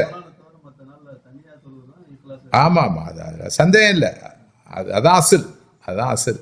நீங்க சொன்னதுல ஆன்சர் இருக்கு. ஏன்னா வீட்டுல வந்து சில நேரத்துல கஷ்டமா இருக்கு தொழுவுறதுக்கு. பள்ளியில வந்து ஒரு 1/2 மணி நேரம் முன்னாடி வந்தா கொஞ்சம் குவாலிட்டி டைமா இருக்கு இந்த பள்ளியில. அது நீங்க உங்களோட மட்டத்துல பாருங்க. நான் ஒரே ஒரு விஷயத்தான் சொன்னேன், கியாமுல் லைல் என்பது தனிப்பட்ட முறையில் ஒவ்வொரு தனி மனிதனும் நிறைவேற்ற வேண்டிய ஒரு வணக்கம். ஓகே, அதை அவர் வீட்டில் தனிப்பட்ட முறையில் செஞ்சாலும் சரி, முசல்லாவுக்கு வந்து செஞ்சாலும் சரி, மஸ்ஜிதுக்கு வந்து செஞ்சாலும் சரி, மற்ற இடத்துல போய் செஞ்சாலும் சரி, அவ்வளவுதான். கன்ஃபார்ம் ரியா வந்துடும். எல்லாருக்கும் முன்னாடி செய்யும்போது அவருக்கு இல்ல, அவர்களுக்கு ரியா வருதோ இல்லையோ, இதை துறக்கிறவருக்கு பெரிய கஷ்டம் வருது, சஃபரிங் வருது, அதான் உள்ள பிரச்சனை நினைக்கிறேன் நான். ஸோ ஓகே, இப்போ நான் சொல்ல வந்தது சம்பளம் போட்டு அதைத்தான் நான் சொல்ல பார்த்தேன், நான் சொல்லக்கூடாது இல்லையா. அதாவது அப்படி நேர காலம் துறக்கிற அவருக்கு எக்ஸ்ட்ரா சம்பளம் போட்டுமா. சரி, அதை பாருங்க. இப்போ நான் சொல்ல வந்தது 2வது நன்மை ததப்புர், தஃபக்குர், சிந்திப்பதற்கான ஒரு வாய்ப்பு. நான் நேற்று சொன்னேன், அத்தஃப்கீர், சிந்திப்பது என்பது ஒரு மார்க்க கடமை. சிந்திக்கணும், மனிதன் சீர்தூக்கி பார்க்கணும். நாம அதிகமா பேசுற ஒரு தலைப்பு தான் இந்த சிந்தித்தல். குருட்டுத்தனமா முட்டாள்தனமா சொல்லப்படுற விஷயங்கள்லாம் ஏற்றுக்கொள்ள வேண்டிய எந்த தேவையும் இல்லை. எதையும் திருப்பி பார்க்கணும், திரும்ப பார்க்கணும், சீர்தூக்கி பார்க்கணும், மறுபரிசீலனை செய்யணும், மதிப்பீடு செய்யணும். அப்படித்தானே குர்ஆன் சொல்லுது, அப்படிதான் குர்ஆன் சொல்லுது. அதிகமாக அந்த விஷயத்தை குர்ஆன் சொல்லும். எனவே இந்த சிந்தனைக்கு, சீர்தூக்கி பார்ப்பதற்கு, நிதானமாக நின்று நமது வாழ்க்கை பயணத்தை, அடுத்த கட்ட நகர்வை தீர்மானிப்பதற்கு அதிசிறந்த நேரம் கியாமுல் லைலுடைய நேரம் தான். மற்ற நேரம் எல்லாம் சந்தடி உள்ள நேரம். அந்த அந்த அந்த அந்த கன்சன்ட்ரேஷன் வரப்போறது இல்லை. இன்ன நாஷியத்தல் லைல் ஹிய அஷத்து வத்அன் வ அக்வமு கீலா, சூரா அல்-முஸம்மிலுடைய 6ஆம் வசனம். இரவு நேரம் என்பது மிகவும் தாக்கமிக்க நேரம், இம்பேக்டை ஏற்படுத்தக்கூடிய நேரம். அந்த நேரத்தில் சொல்லப்படுகிற ஒவ்வொரு வார்த்தைக்கும் கனதி இருக்குது என்று குர்ஆன் சொல்லுது. இமாம் அல் ஹஸன் அல் பஸ்ரி ரஹிமஹுல்லாஹ் அவர்கள் சொல்கிறார்கள், யார் கியாமுல் லைல் தொழுகையில் ஈடுபடுகிறார்களோ அவர்களுடைய முகங்கள் எப்போதும் பிரகாசமாக இருக்கும். ஏன் தெரியுமா? அவர்கள் இருளிலே அல்லாஹ்வுடைய ஒளியில் இருக்கிறார்கள், இருளிலே அல்லாஹ்வுடைய ஒளியை பெறுகிறார்கள். எனவே அல்லாஹ் அவர்களுக்கு தனது ஒளியை வழங்குகிறான். எனவே இரவில் இருளிலே கியாமுல் ஈடுபட்டவர்களுடைய முகங்கள் பகலிலே பிரகாசமாக இருக்கும் என்று அல்லாஹ்வுடைய ஒளியை பெறும் வாய்ப்பை அவர்கள் பெற்றுக்கொள்கிறார்கள். இது பெரிய ஒரு உண்மை, பெரிய ஒரு உண்மை. ஹஸன் பஸ்ரி ரஹிமஹுல்லாஹ் சொல்ற கருத்து. இது பற்றி மற்றும் பல செய்திகளும் இருக்குது. அப்ப 2 விஷயங்கள். முதலாவது இஹ்லாஸை வளர்த்துக் கொள்ள உதவும், 2வது சிந்திப்பதற்கான சந்தர்ப்பம், 3வது கியாமுல் லைல் தொழுபவர் மக்களிலே தாக்கத்தை ஏற்படுத்தக்கூடியவர்.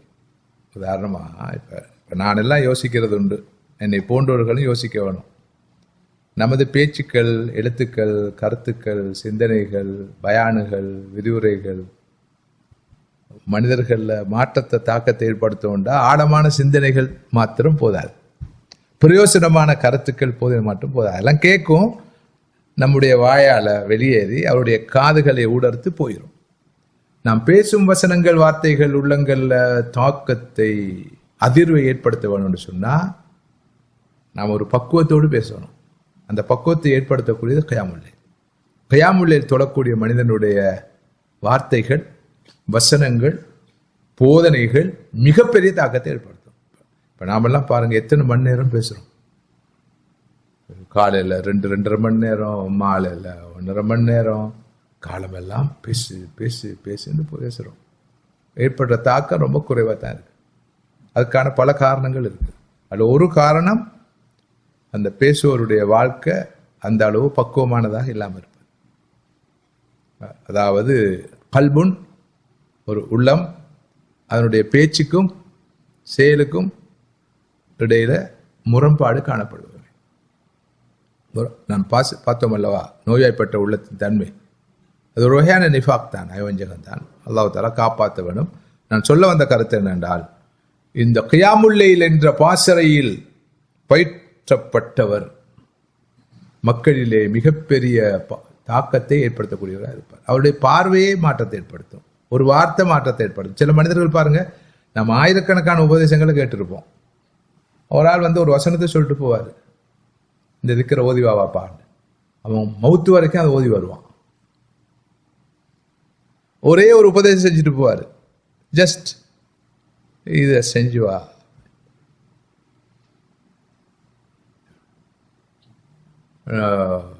ஒரு அரபு நாட்டில்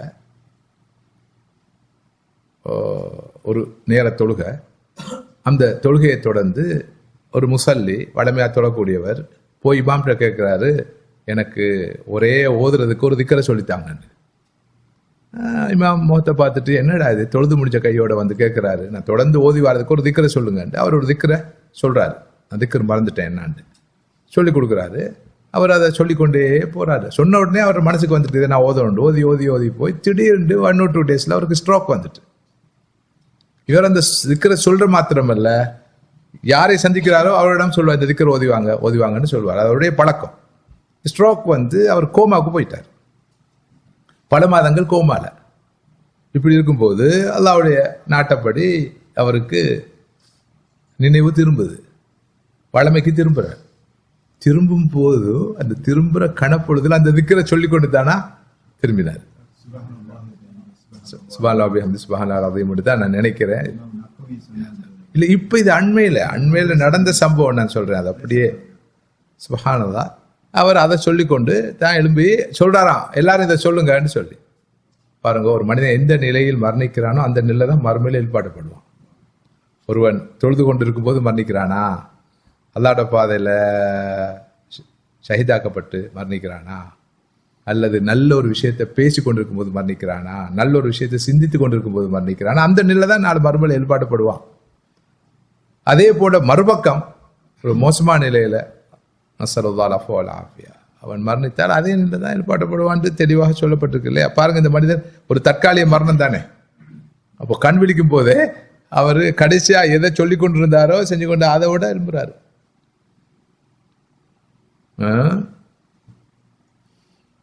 காரூனோட இருந்தவன், ஹாமானோட இருந்தவன், பிராவனோட இருந்தவன், அந்த சிந்தனையோட இருந்தவன், அல்லது ரஜினிகாந்தோட இருந்தவன், விஜயோட இருந்தவன், அதனோட வாழ்ந்தவன், மாஷா அல்லாஹ் அந்த கூட்டத்தோடு தான் உலகத்தில் இருப்பார்கள், நாலு மரம் இருப்பார்கள். நல்ல கூட்டமோ கெட்ட கூட்டமோ அவரவருக்கு தான் தெரியும். அடுத்ததாக கியாமுல் லைல் மூலம் கிடைக்கிற 4வது பிரயோசனம், சுப்ஹானல்லாஹ், கியாமுல் லைலுடைய நேரம் தௌபாவுக்குரிய நேரம், இஸ்திக்ஃபாருக்குரிய நேரம், பாவ மன்னிப்பு தேடுவதற்கான ஐடியல் டைம் அந்த இரவு நேரம் தான். அதுக்கான பல காரணங்களுக்கு மிக முக்கியமான காரணம், அல்லாஹு தாலா அந்த இரவின் 3வது பகுதியில் தான் பூமிக்கு இறங்குகிறான். சஹீஹ் புகாரி சஹீஹ் முஸ்லிம் வரக்கூடிய வசனம். அல்லாஹு தாலா ஒவ்வொரு நாளும் அடிவானத்துக்கு இரவின் 3வது பகுதியில் இறங்கி என்ன கேட்கிறான்? என்னிடம் கேட்பவர்கள் இருக்கிறார்களா, அவருக்கு நான் கொடுக்க தயாராக இருக்கிறேன். பிரார்த்திப்பவர்கள் இருக்கிறார்களா, அவருடைய பிரார்த்தனைக்கு விடை சொல்ல தயாராக இருக்கிறேன். பாவமன்னிப்பு கோருவர்கள் இருக்கிறார்களா, அவர்களுக்கு பாவ மன்னிப்பு வழங்க தயாராக. இதை முதலாவது நம்பணும் இல்லையா நாம? இப்போ உதாரணமா 2 மணிக்கு இந்த பிஆர் கொடுக்குறானா ஒரே அடியா சொன்னா, இந்த இன்றைக்கு எல்லாருக்கும் பிஆர் கொடுக்குறானா 2 மணிக்கு 3 மணிக்கு இடையில அதிகாலையில புதிய ஒரு ஸ்கீம் என்று சொன்னா, துண்டை காணும் துணியை காணும் அவ்வளவு பேரும் 2 மணிக்கு அங்க நிப்பானோ, முந்தின நாள் 2 மணிக்கு போய் நிப்பானோ, அப்படித்தானே? என்ன நம்புறான் அவன், அவனுக்கு அதோட மகிமை, அதோட முக்கியத்துவம், அதோட அவசியம், அதோட பிரயோசனம் தெரியுமா இல்லையா? அதனால போய் நிக்கிறான். இது உலகத்தை படைத்து பரிபாலித்து ரசித்து காப்பாடு ரப்புல் ஆலமீன் சொல்றான் ஹதீஸ் குத்ஸி. ஓ அடியார்களே, ஒரு நாள் இரவின் 3ஆம் பகுதியில் நான் அடிவானத்துக்கு இறங்குகிறேன். என்னிடம் பிரார்த்திப்பவர்கள் இருந்து அவருடைய பிரார்த்தனைக்கு நான் பதில் சொல்லுவேன். கேட்பவர்கள் இருந்து அவர்கள் கேட்பதை கொடுப்பேன். என்னிடம் பாவ மன்னிப்பு ஒரு நாள் பாவ மன்னிப்பு தருவேன். இதுக்கு மேல என்னதான் செய்யலாம்? இவனுக்கு மனிதன் வாக்கடிச்சா மாறு செய்வான், சொல்லி போட்டு சொல்லுவான், இல்ல முடிஞ்சிட்டு கோட்டாண்டு ரிட்டர்ன். அல்லாவுடைய கஜானா குறையுமா? நம்ம சந்தேகத்தோட நமக்கு மகப்புறத்து கிடைக்குமோ இல்லையோ, நாம போட்ட கூத்துக்கு ஆடின ஆட்டத்துக்கு இதுக்கு பிறகு மன்னிப்பு ஆவது, தௌபாவது, இஸ்திக்பார் ஆவது, சொர்க்கமாவது? நோ. அல்லாவுடைய ரஹமத்துக்கு எல்லையே கிடையாது. கடைசி நிமிஷத்துல கூட கரை சேருவார் ஒருவர், மற்றொருவர் கடைசி நிமிடத்துல தலகுப்புற பிறண்டுருவார். இது பெரிய உண்மை. எனவே ரப்புல் ஆலமீன் அல்லாஹ்வுடைய வாசல்கள் திறக்கப்படுற நேரம், ரஹமத்துடைய வாசல்கள் எல்லாம் போய் கேட்க வேண்டியது. அவன்கிட்டையும் இவன்ட்டையும் கேட்காம கேட்க வேண்டியவன்ட்ட கேட்க வேண்டியது. அதுக்குரிய நேரம் தான் கியாமுல்லைலுடைய நேரம். சுப்ஹானல்லாஹ். இதெல்லாம் கேட்கும் போது உணர்வு பிறக்குதா இல்லையா? உண்மையிலே கியாமுல்லைல் தொலைத்தான் வேணும். ஒரு பக்கம் இஹ்லாஸ் பிறக்குது, மறுபக்கம் சிந்திப்பதற்கான சந்தர்ப்பம் கிடைக்குது, இன்னொரு பக்கம் தௌபாவுக்குரிய இஸ்திக்ஃபாருக்குரிய வாய்ப்பாக அது அமையுது. அனைத்தை விட செய்யக்கூடிய அமல்களுக்கு அதிக தவாபு நன்மை கிடைக்கிற சந்தர்ப்பம். காலை பொழுதில் பகல் பொழுதில் நாம் நிறைவேற்றக்கூடிய செய்யக்கூடிய அமல்களுக்கு கிடைக்கிற நன்மைகளை விட பல மடங்கு நன்மை இந்த கியாமுல் லைல் மூலமாக கிடைக்கும். அல்லது அந்த நடுநிசிக்கு பிறகான அந்த நேரத்தை செய்யக்கூடிய தொழுகை, திலாவத்துல் குர்ஆன், திக்ர், அவுராத், தஃபக்குர், ததப்புர் இவற்றுக்கு கிடைக்கும். ஏன் அல்லாஹ் தஆலா அதிகமான நன்மை கொடுக்குறான்டா? அது கஷ்டமான நேரம் இல்லையா? தூக்கத்தை தியாகம் செய்து, ஓய்வை தியாகம் செய்து, எந்த ஒரு உலக நோக்கம் இல்லாம தாரணமா வேலைக்கு போறான், நைட் ஷிஃப்ட்டுக்கு போறானா இல்லையா? எலும்பி உஜாரா போறான். ஏன் போறான்? அதனுடைய பிரயோஜனம் தெரியும், காசு கிடைக்குது. அதே மாதிரி இங்க கியாமுல் லைலுக்கு எழும்பி கியாமுல் லைல் ஈடுபட்டான் என்றால் சில போது கடுமையான சூடா இருக்கும், அல்லது கடுமையான குளிராக இருக்கும். அந்த நேரத்தில் ஒருவர் கியாமுல் லைல் ஈடுபடுறார் என்று சொன்னால் நிச்சயமாக பெரிய பாகிஸ்தான். தனது மனைவியை விட்டு கணவன், கணவனை விட்டு மனைவி, சுகத்தை விட்டு, சுகண்டியை விட்டு, ஓய்வை விட்டு, தூக்கத்தை விட்டு ஒருவர் போறார்னு சொன்னா அது சாதாரண விஷயம் இல்லை, அது மிகப்பெரிய விஷயம். எனவே அல்லாஹ் தஆலா அதிகமான நன்மையை கொடுப்பான். ஒரு முறை முஆத் இப்னு ஜபல் ரலியல்லாஹு அன்ஹு கேட்கிறான், யா நபி அல்லாஹ் அக்பிர்னி பிஅமலின் யுத்கில்னில் ஜன்னah, யா அல்லாஹ் என்னை சுவர்க்கத்தில் நுழைக்கக்கூடிய ஒரு அமலை சொல்லித்தாருங்கள். வ யுபாயிதுனி மினன் நார், நரகத்திலிருந்து என்னை தூரமாக்கக்கூடிய ஒரு அமலை சொல்லித்தாருங்கள். சொர்க்கத்தில் நுழைவிக்க வேண்டும், நரகத்திலிருந்து என்னை தூரமாக்க வேண்டும்.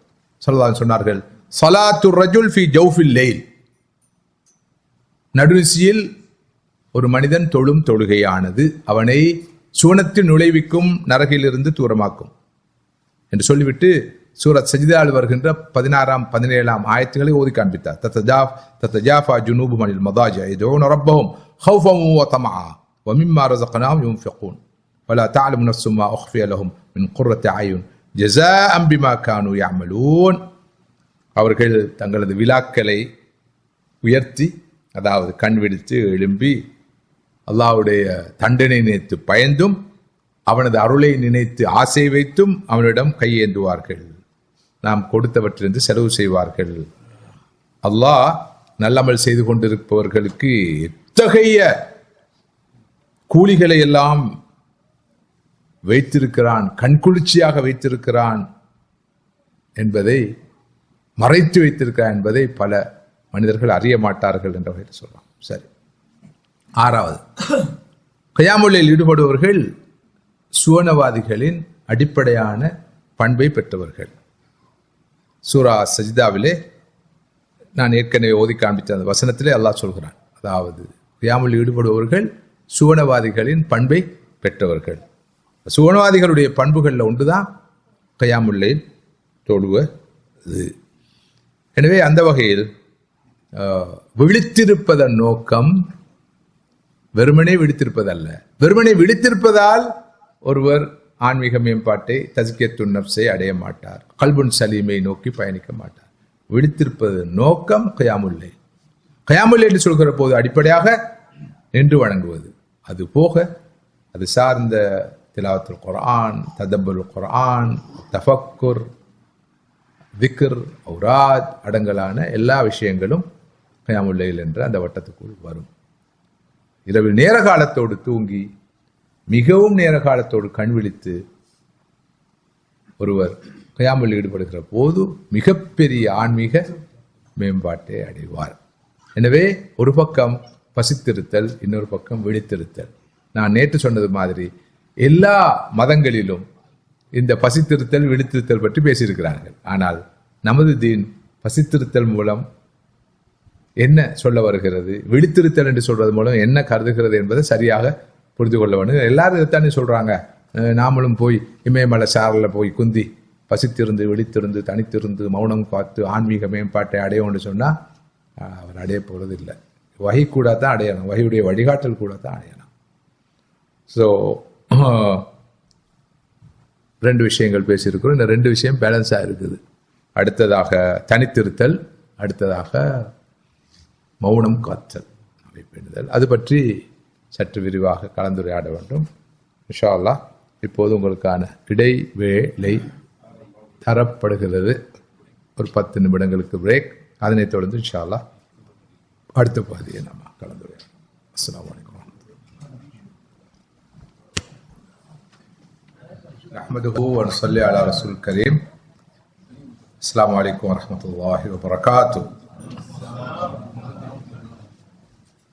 நமது ஆன்மாக்களை பரிசுத்தப்படுத்தி பக்குவப்படுத்தி மேம்படுத்தி போஷித்து வளர்த்து எடுப்பதற்கு துணை புரிகின்ற 4 பெரும் வழிகளை கலந்துரையாடிக் கொண்டிருக்கிறோம்.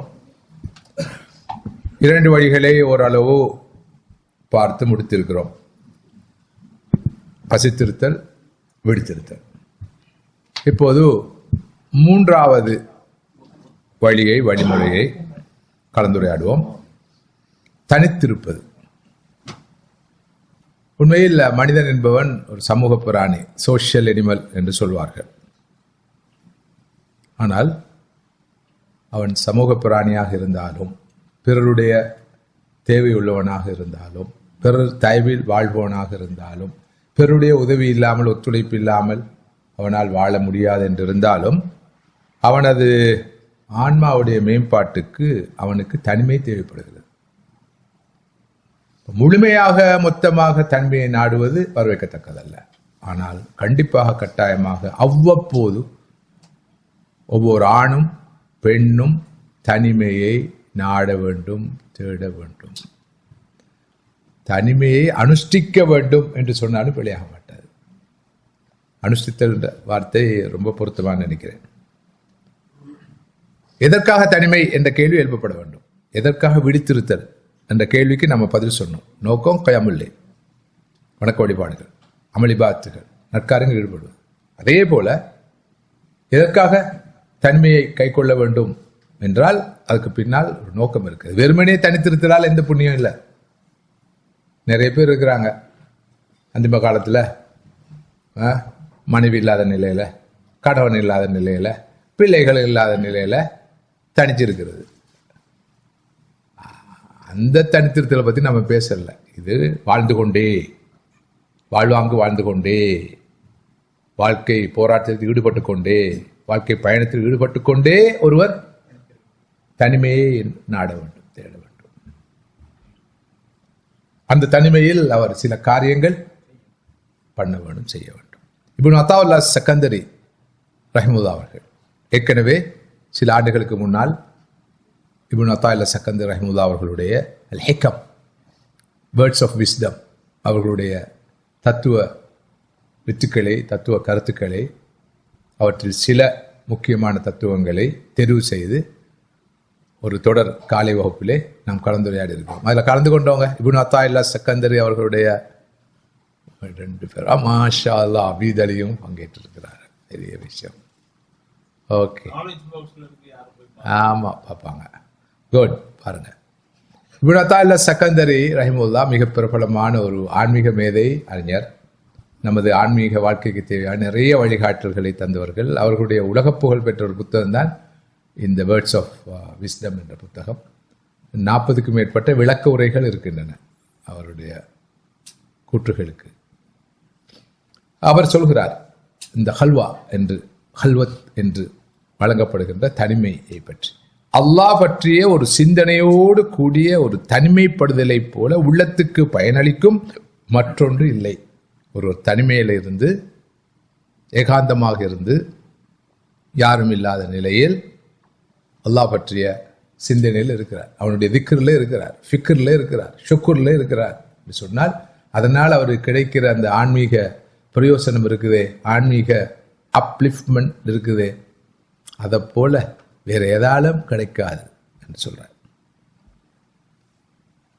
உண்மையில் இந்த கல்வத்தை நாடுவதால், தனித்திருப்பதால், குறிப்பாக நான் நீங்கள் வாழ்ந்து கொண்டிருக்கிற இந்த காலத்தை பொறுத்தவரையில் அவ்வப்போது தன்மையை நாடுவதால் நிறைய நன்மைகள் கிடைக்கும். என்றால் நான் ரொம்ப ஒரு பிஸியான, சோழிகள் நிறைந்த, கவலைகள் நிறைந்த, மன அழுத்தத்தோடு கூடிய, மன இறுக்கத்தோடு கூடிய ஒரு வாழ்க்கை தான் வாழ்ந்து கொண்டிருக்கிறோம். விரும்பினாலும் விரும்பாட்டி ஒவ்வொருவரும் பறக்கிறார்கள். அதுவும் குறிப்பாக இப்படியான நாடுகளில் வாழ்கிறவர்களுக்கு டெய்லி ஷெடியூல் என்பது பயங்கரமான ஷெடியூல். காலை முதல், அதிகாலை முதலே தொழிலை பார்ப்பதா, வீட்டு தேவைகளை பார்ப்பதா, பிள்ளைகளை ஸ்கூலுக்கு அழைத்து செல்வதா, கூட்டி வருவதா,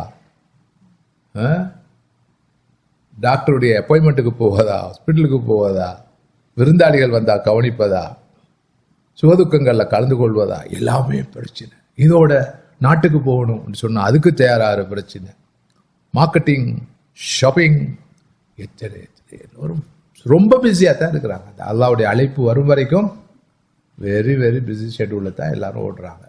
கடைசி ஒரு கட்டத்தில் தான் அவர்கள் ஒரு இடத்துக்கு வாராங்க. அது டூ லேட். தலையில் உள்ள முடி கொட்டியதுக்கு பின்னால், மயிறு போனதுக்கு பின்னால் கையில் கிடைக்கிற சீப்பு மாதிரி. இந்த சீப்பை வச்சு என்ன செய்யறது? நக்கத்தான் வேணும். தலையில் மயிறு இருந்த காலத்தில், முடியிருந்த காலத்தில், அடர்த்தியாக முடியிருந்த காலத்தில் கையில் சீப்பு இருக்கல்ல, சீப்பு கிடைச்சிருக்குது, ஆனால் தலையில் முடி இல்லை, மயிறு இல்லை. இது நிலைமை தான் நிறைய பேருடைய நிலைமை. கல்லை கண்டான் நாயை காணவில்லை, நாயை கண்டான் கல்லை காணவில்லை. அதுக்கு இந்துக்கள் வேறு வகையான தத்துவார்த்த விளக்கம் சொல்வார்கள். நான் எளிமையாக சாதாரண பாஷையில், ஒன்று இருந்தால் ஒன்று இல்லை, ரெண்டு ஒன்றா தானே கிடைக்கணும். எனவே காத்திருப்பது நல்லதில்லை, காத்திருப்பு பயங்கரமானது.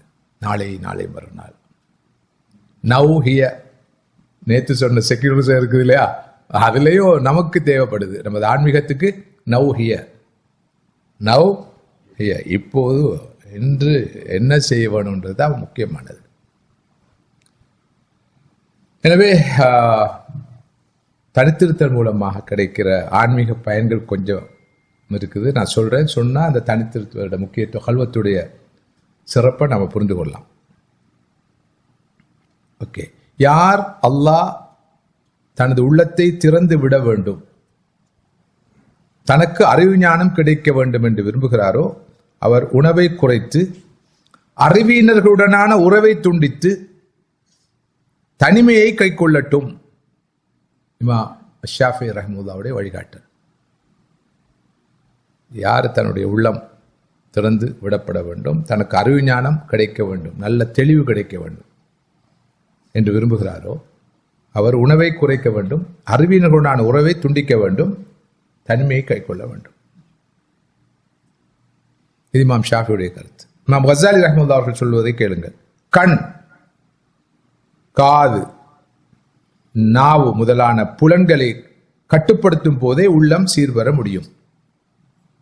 அதாவது புலன்களை அடக்கினால்தான் உள்ளம் சீர்வரும். புலன்களை கட்டுப்படுத்த சிறந்த வழி உலக சோடிகளில் இருந்து விடுபட்டு தனிமையை நாடுவதே. ஐம்புலன்களை கட்டுப்படுத்துவதில் தான் ஒரு மனிதனுக்கு ஆன்மீக மேம்பாட்டை அடையலாம். கண், காது, கல்வி உட்பட புலன்களை. இதற்கு என்ன வழி? உலக சோழிகளில் இருந்து அவ்வப்போது விடுபட்டு தனிமையை நாடுவது. இப்படியான அமர்வுகளும் ஒரு செமி ஹல்வத்தான், ஃபுல் ஹல்வத்தில். ஏன்னா மக்களோட சேர்ந்து இருக்கிறோம். ஆனால் இதுவும் ஒரு வகையான ஹல்வத்தான். இங்கே வந்து நம்ம தனிமையில தான் இதில் இருக்கிறோம். பக்கத்தில் அக்கள் இருந்தாலும் எல்லோருமாக சேர்ந்து இருந்தாலும் இங்கே ஒரு ஹல்வத் இருக்குது உண்மையில், இல்லையா? எனவே செமி ஹல்வத், இதை நான் ஒரு டோட்டல் ஹல்வத்னு சொல்ல மாட்டேன். ஐடியல் ஹல்வத் அல்லது செமி ஹல்வத்.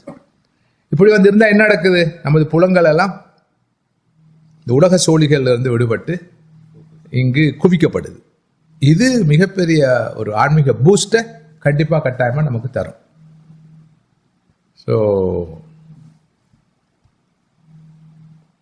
இன்னும் நல்ல அழகான உதாரணங்கள் இருக்குது. இந்த உதாரணத்தை இமாம் கசாலி சொன்ன ஒரு உதாரணத்தை விளக்கலாம்னு நினைக்கிறேன். நேரம் குறுக்கீடாக அமையும் நினைக்கிற காரணத்தினால அடுத்த பகுதிக்கு போகிறேன். இந்த அரபுல இருக்குது, அன்ஃபார்ச்சுனேட்லி அதோட டிரான்ஸ்லேஷன் தமிழ்லையும் இல்லை, இங்கிலீஷ்லையும் இல்லை. ஓகே, உங்களுக்கு ஹோம்ஒர்க் அசைன்மெண்ட் பார்த்துக்கோங்க. எல்லாத்தையும் ஸ்பூன் ஃபீடிங் சரி வருமா? நீங்களும் யோசிக்கணும், பார்க்கணும், கேட்கணும்.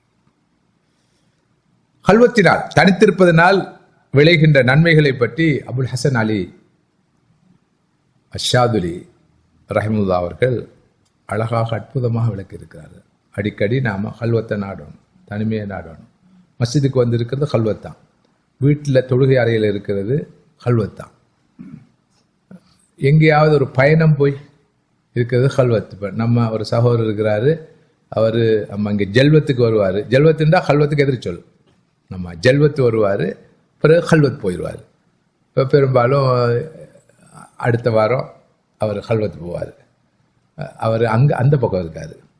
இன்னொரு ஆள் இருக்கிறாரு, அவர் இப்போ அண்மை காலமாக ஹல்வத்துன்ற பேரில் ஒரு 3 மாதம் 4 மாதம்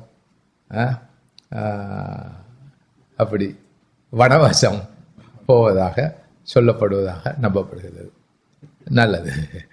ஓகே, அப்போ சொல்ல அந்த விஷயம் என்னன்னா, இந்த உண்மையான கல்வத்தாக இருந்தால், உண்மையான கல்வத்தாக இருந்தால் கல்வத்துடைய நோக்கங்களை நம்ம பின்னால் பார்ப்போம்.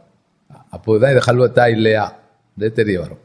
உண்மையான கல்வத்தாக அமைந்தால் கிடைக்கிற நன்மைகளை அபுல் ஹசன் அஷாது ரஹ்மத்துல்லாஹி அவர்கள் இருக்கிறார்கள். திரைகள் நீங்கும். உண்மையிலேயே நிறைய திரைகள் நமக்கு முன்னால் இருக்கு, நிறைய திரைகள். அந்த திரைகள் தான் நமது அகக்கண்களை மூடிக்கொண்டிருக்கின்றன. நாம் என்னமோ பெரிய புத்திசாலி என்று நினைச்சு கொண்டிருக்கிறோம். நம்மளோட மண்டைக்கு எல்லாம் விளங்குது, தலைக்கு எல்லாம் புரியுது, மூளைக்கு எல்லாமே அழகாக விளங்கு நினைக்கிறோம். அப்படி அல்ல, நிறைய திரைகள் இருக்கு. ஒருவர் ஹல்வத்தை தனிமையை நாடும் போது நிறைய மயக்கங்கள், குழப்பங்கள் தெளிவாகும், திரைகள் நீங்கும், அருள் இறங்கும். நாவினாலும் பார்வையாலும் விளைகின்ற விபரீதங்களிலிருந்து பாதுகாப்பு பெற்றுக்கொள்ள முடியும். நாவால நிறைய விபரீதங்கள், நிறைய மனிதர்கள் நரகம் செல்வது அவர்களுடைய நாவுகளுடைய அறுவடையால் தான். தனிமையில் இருந்தால் இயல்பாகவே ஒருவர் நாவை பேணுவார். அதே போல பார்வை தான் எல்லாத்துக்கும் ஆரம்பம், துவக்கம். பார்வையை தொடர்ந்து அடுத்த விஷயங்கள் வரும். பார்வையை கட்டுப்படுத்த பாதுகாப்பு உதவும். முகஸ்துதி முதலான பாவங்களிலிருந்து உள்ளத்தை பாதுகாத்துக் கொள்ள முடியும். ஹல்வத்தில் ஒருவர் இருந்து அமல் செய்கிறார், இபாத் செய்கிறார், குர்ஆன் ஓதுகிறார், திக்ராவ் செய்கிறார், நல்ல விஷயங்களை பார்க்கிறார், கேட்கிறார், யோசிக்கிறார், வாசிக்கிறார். யார் வேற பார்க்க போறாங்க? இஹ்லாஸ் இருக்கும், முகஸ்துதி இருக்காது. பற்றற்ற வாழ்வு, தனிமையில் இருக்கிறவற்றை பற்றற்ற வாழ்வு தானே.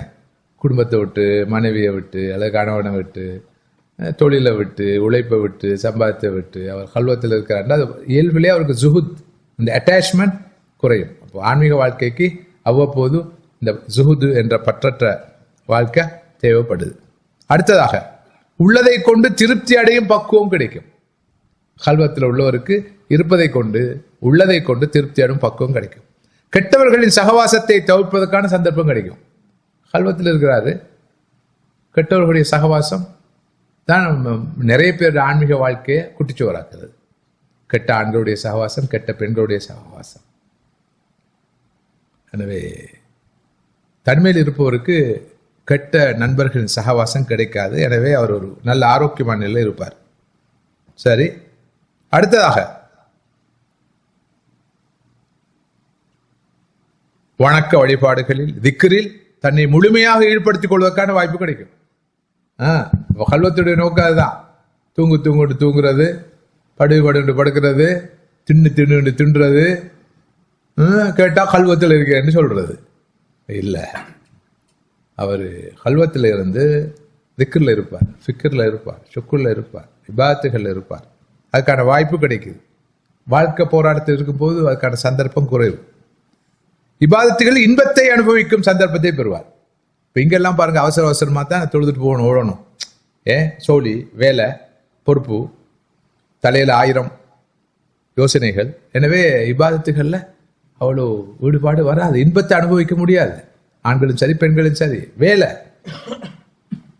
இப்போ வீட்டில் ஒரு சகோதரி எடுத்துக்கொண்டா வீட்டு வேலையை பார்க்குற நிலையில தான் அவர் தொழுவார் அல்லது குர்ஆன் ஓதுவார், திக்ர் செய்வார். அப்போ பறக்க தான் எல்லாம் நடக்கும். ஆனால் கல்வத்தை நாடும் போது அவ்வப்போது டோட்டலி அதுக்கான வாய்ப்பு கிடைக்கும். இதை நாம் அனுபவிக்கிறோம் உம்ரால, ஹஜ்ஜில். உம்ரா போனால், ஹஜ்ஜுக்கு போனால் இந்த சந்தர்ப்பம் கிடைக்குது, இந்த கல்வத். ஆனால் அங்கேயும் போய் ஷாப்பிங்லையும் பர்ச்சேசிங்லையும் பஜாருக்கு போகிறதில்லையும் கூட்டம் கூடமாக சேர்ந்து பேசி திடுறதில்லையும் மார்க்க சர்ச்சைகளை பற்றி பேசுறதும், இது கூடுமா கூடாது, ஆகுமா ஆகாதாண்டு, அது பாவம், அதை வீணாக்குறாங்க. நோ, நல்ல சந்தர்ப்பம் ஹல்வாவுக்கு. நாம் போய் ஹல்வத்தை நாடணும், ஹரத்துக்கு போயிடணும், மேக்சிமம் நேரம் மஸ்ஜிதில் கழிய வேணும், ஏத்திகாஃபில் கழிய வேணும். ஏத்திகாஃபு கூட தான் ஹல்வத் ஐடியலாக கிடைக்கும். ஆமாம், அதை நான் சொல்லுவேன். ஹல்வத்துக்கான வழி மஸ்ஜிதில் போய் ஏத்திகாஃபிக்கிறது. அப்படி இல்லாமல் மலை கோய்க்கு போகிறதல்ல, மலை அடிவாரங்களுக்கு போகிறதல்ல. மஸ்ஜித் தான் ஏத்திகாஃபுக்குரிய இடமும், ஏத்திகாஃப் தான் ஹல்வத்துக்கான ஐடியலான வழிமுறை. அடுத்தது, உடலும் உள்ளமும் ஓய்வையும் சுகத்தையும் பெற்றுக்கொள்ளும். கல்வத்தில் இருந்தா உடலுக்கும் சுகம், உள்ளத்துக்கும் சுகம். அதுக்கு ஓய்வு கிடைக்கும்.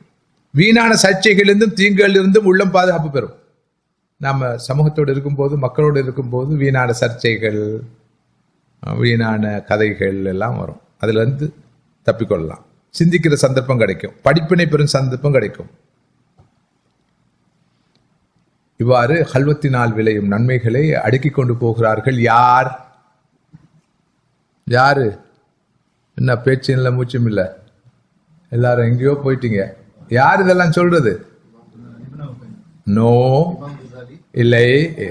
என்னடா இது, 3 முறை பேரை சொன்ன. அபுல் ஹசன் அஷாதுலி, ரொம்ப மோசம்.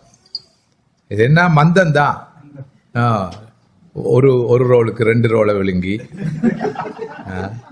இன்னொரு ஆள் 3 ரோல் சாப்பிட்ட மாதிரி கண்டேன். மாஷா அல்லாஹ். இனி என்ன, அதான் சொன்னேனே, அதிக சாப்பாடு, அதிக தூக்கம், மந்த புத்தி எல்லாம் வந்துடும். சரி, வாங்க. அபூ தாலிப் அல் மக்கி ரஹிமஹுல்லாஹ் அவர்கள் இந்த ஹல்வத்துடைய தனிமையுடைய சிறப்பை சொல்கிறார்கள். அபூ தாலிப் அல் மக்கி ஒரு பிரபலமான ஆன்மீக அறிஞர். அவருடைய கூத்துல் குலூப் ஓ முஆமலத்துல் மஹபூப் என்ற ஒரு புத்தகம் இருக்குது. உள்ளத்துக்கான உணவு, கூத்துல் குலூப், உள்ளத்துக்கான உணவு. அந்த புத்தகத்தை மையப்படுத்தி ஒருவர் தன்னுடைய PhD முடிச்சிருக்கிறார். நம்முடைய ஜாமியா நதீமியாவுடைய முன்னாள் டைரக்டராக இருந்தவர் கலாநிதி டாக்டர் MM ஷுக்ரி இந்த நூலை தான் இங்கே ஆய்வு செஞ்சார். எங்கே? எடின்பரோ யூனிவர்சிட்டியில் ஆய்வு செஞ்சு PhD பட்டம் பெற்றார். பாருங்கள், அபூ தாலிப் மக்கி என்ற ஒரு ஆன்மீக அறிஞருடைய புத்தகம். அதை வச்சு ஆய்வு செஞ்சு அவருக்கு PhD பட்டம் கிடைச்சது. சொல்லுங்க. அதனுடைய முன்னோடி இல்லை, இப்னு தைமியாவுடைய ஸ்டூடெண்ட் இல்லை. கிட்டத்தட்ட அதை கொஞ்சம் கடந்த காலத்தில் வாழ்ந்தவர். ஆனால் மிகவும் நல்ல ஒரு ஆன்மீக மகான். இப்னு தைமியா கொஞ்சம் இப்படி, இவர் கொஞ்சம் இப்படி.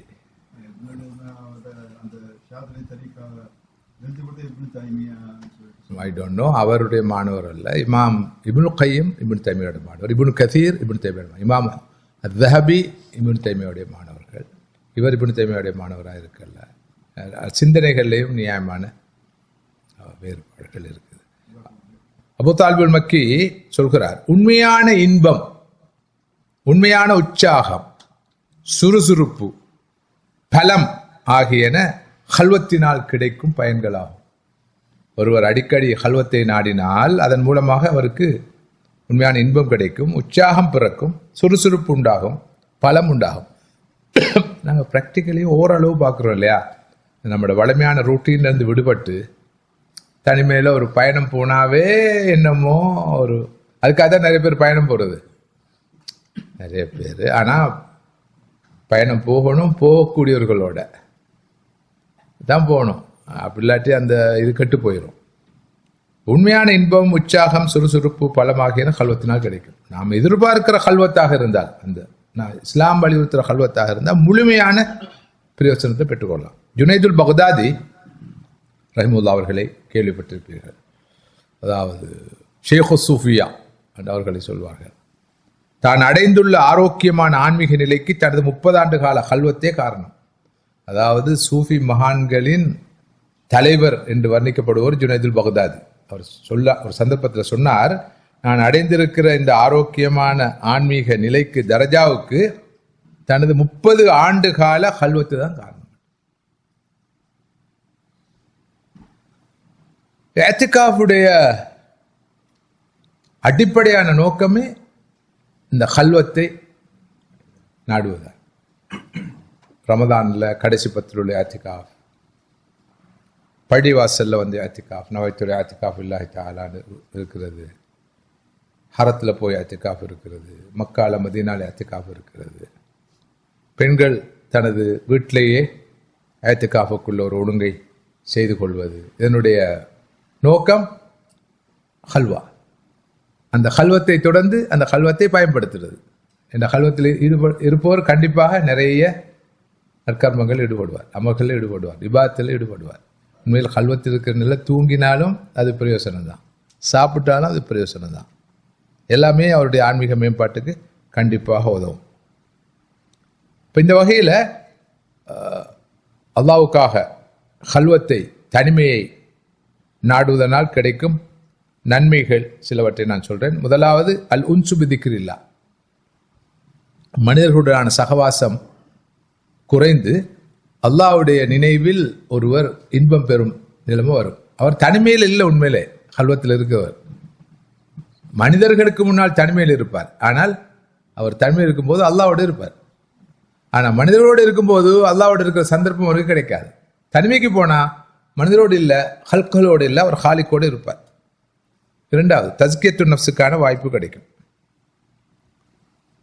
தனது வாழ்க்கையை ஒரு முறை மீட்டி பார்ப்பதற்கான சந்தர்ப்பம் கிடைக்கும், தௌபாவுக்கான சந்தர்ப்பம் கிடைக்கும்.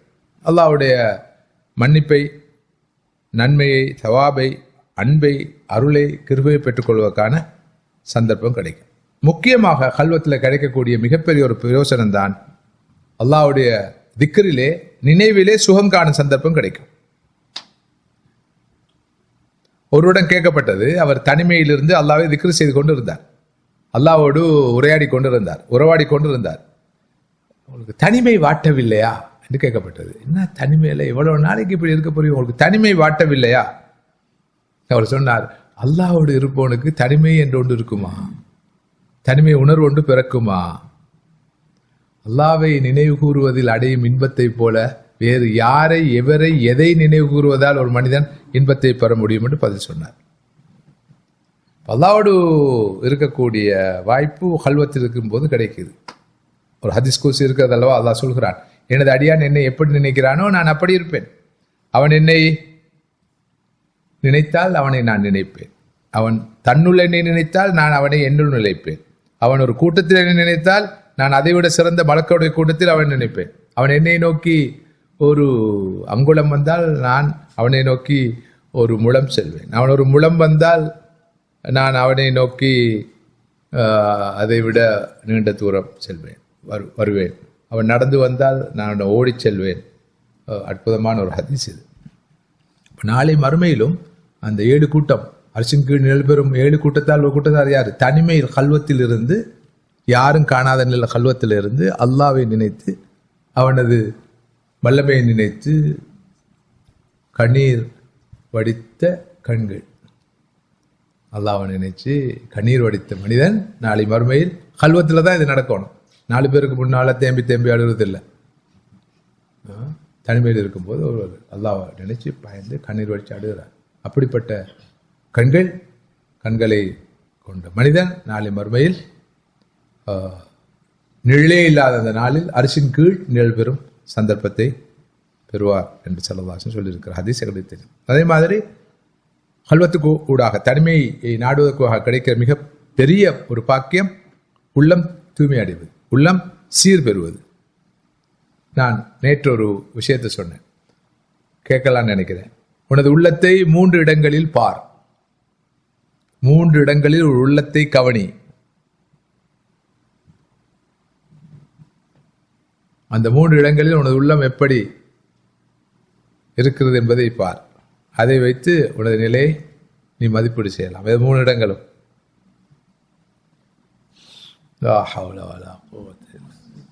இது ஓரங்க நாடகம். நானே பேசி நானே சொல்லி நானே குர்ஆனை மாஷா அல்லாஹ் பார்க்கலாம். குர்ஆனை செய்மடுக்கும் போது உன்னுடைய உள்ளம் எப்படி ரியாக்ட் பண்ணுதுன்னு பார். 2வது திக்ருடைய மஜ்லிஸ், மாஷா அல்லாஹ் திக்ருடைய மஜ்லிஸில் இருக்கும் போது உனது உள்ளம் எப்படி இருக்கு என்பதை பார். 3வது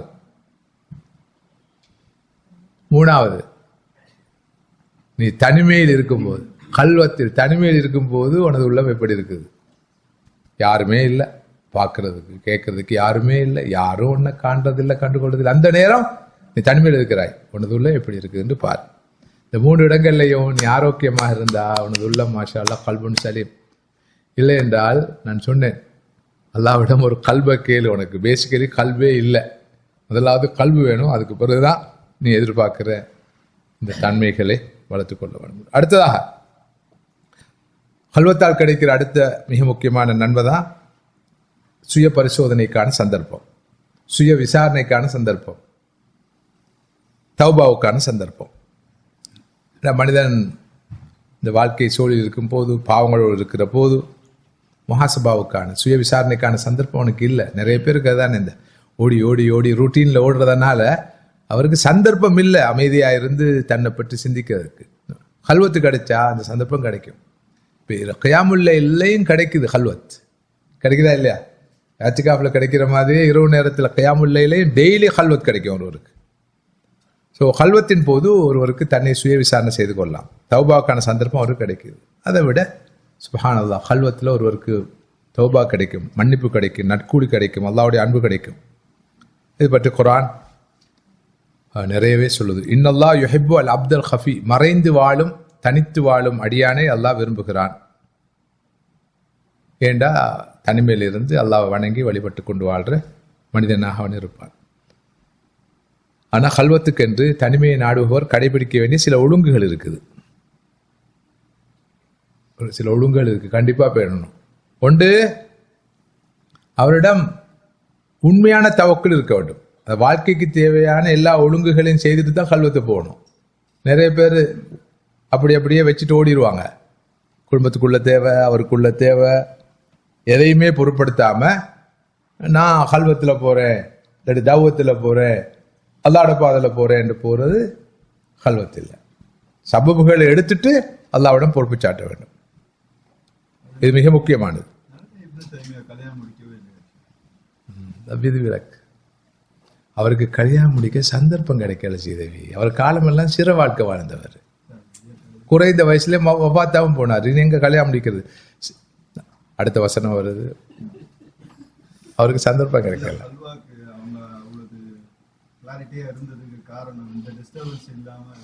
அது அப்படியும் ஒரு வாதம் இல்லாமல் இல்லை. ஆனா அது அது சுன்னா அல்ல, சுன்னா அல்ல, சுன்னா அல்ல தானே. அது அவருடைய நிலப்பாடு. விதிவிலக்கல் கண்டிப்பா இருக்கும். தனக்கு சம்சார வாழ்க்கையால் தனது ஆன்மீக வாழ்க்கை பாதிக்கப்படும் என்று ஒருவர் கருதினால் அது அவருக்கு மாத்திரம் உரியது, எல்லாருக்கும் உரியது அல்ல.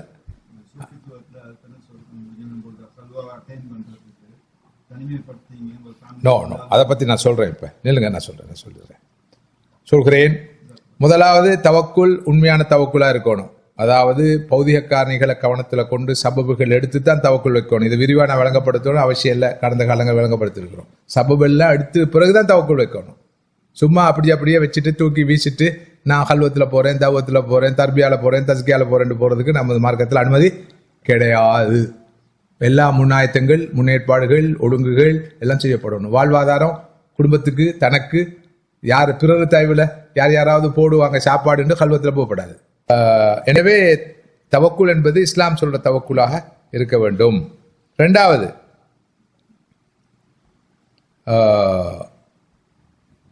அடிப்படை வணக்க வழிபாடுகள் விடுபடாமல் இருத்தல். கல்வத் என்ற பேர்ல போய்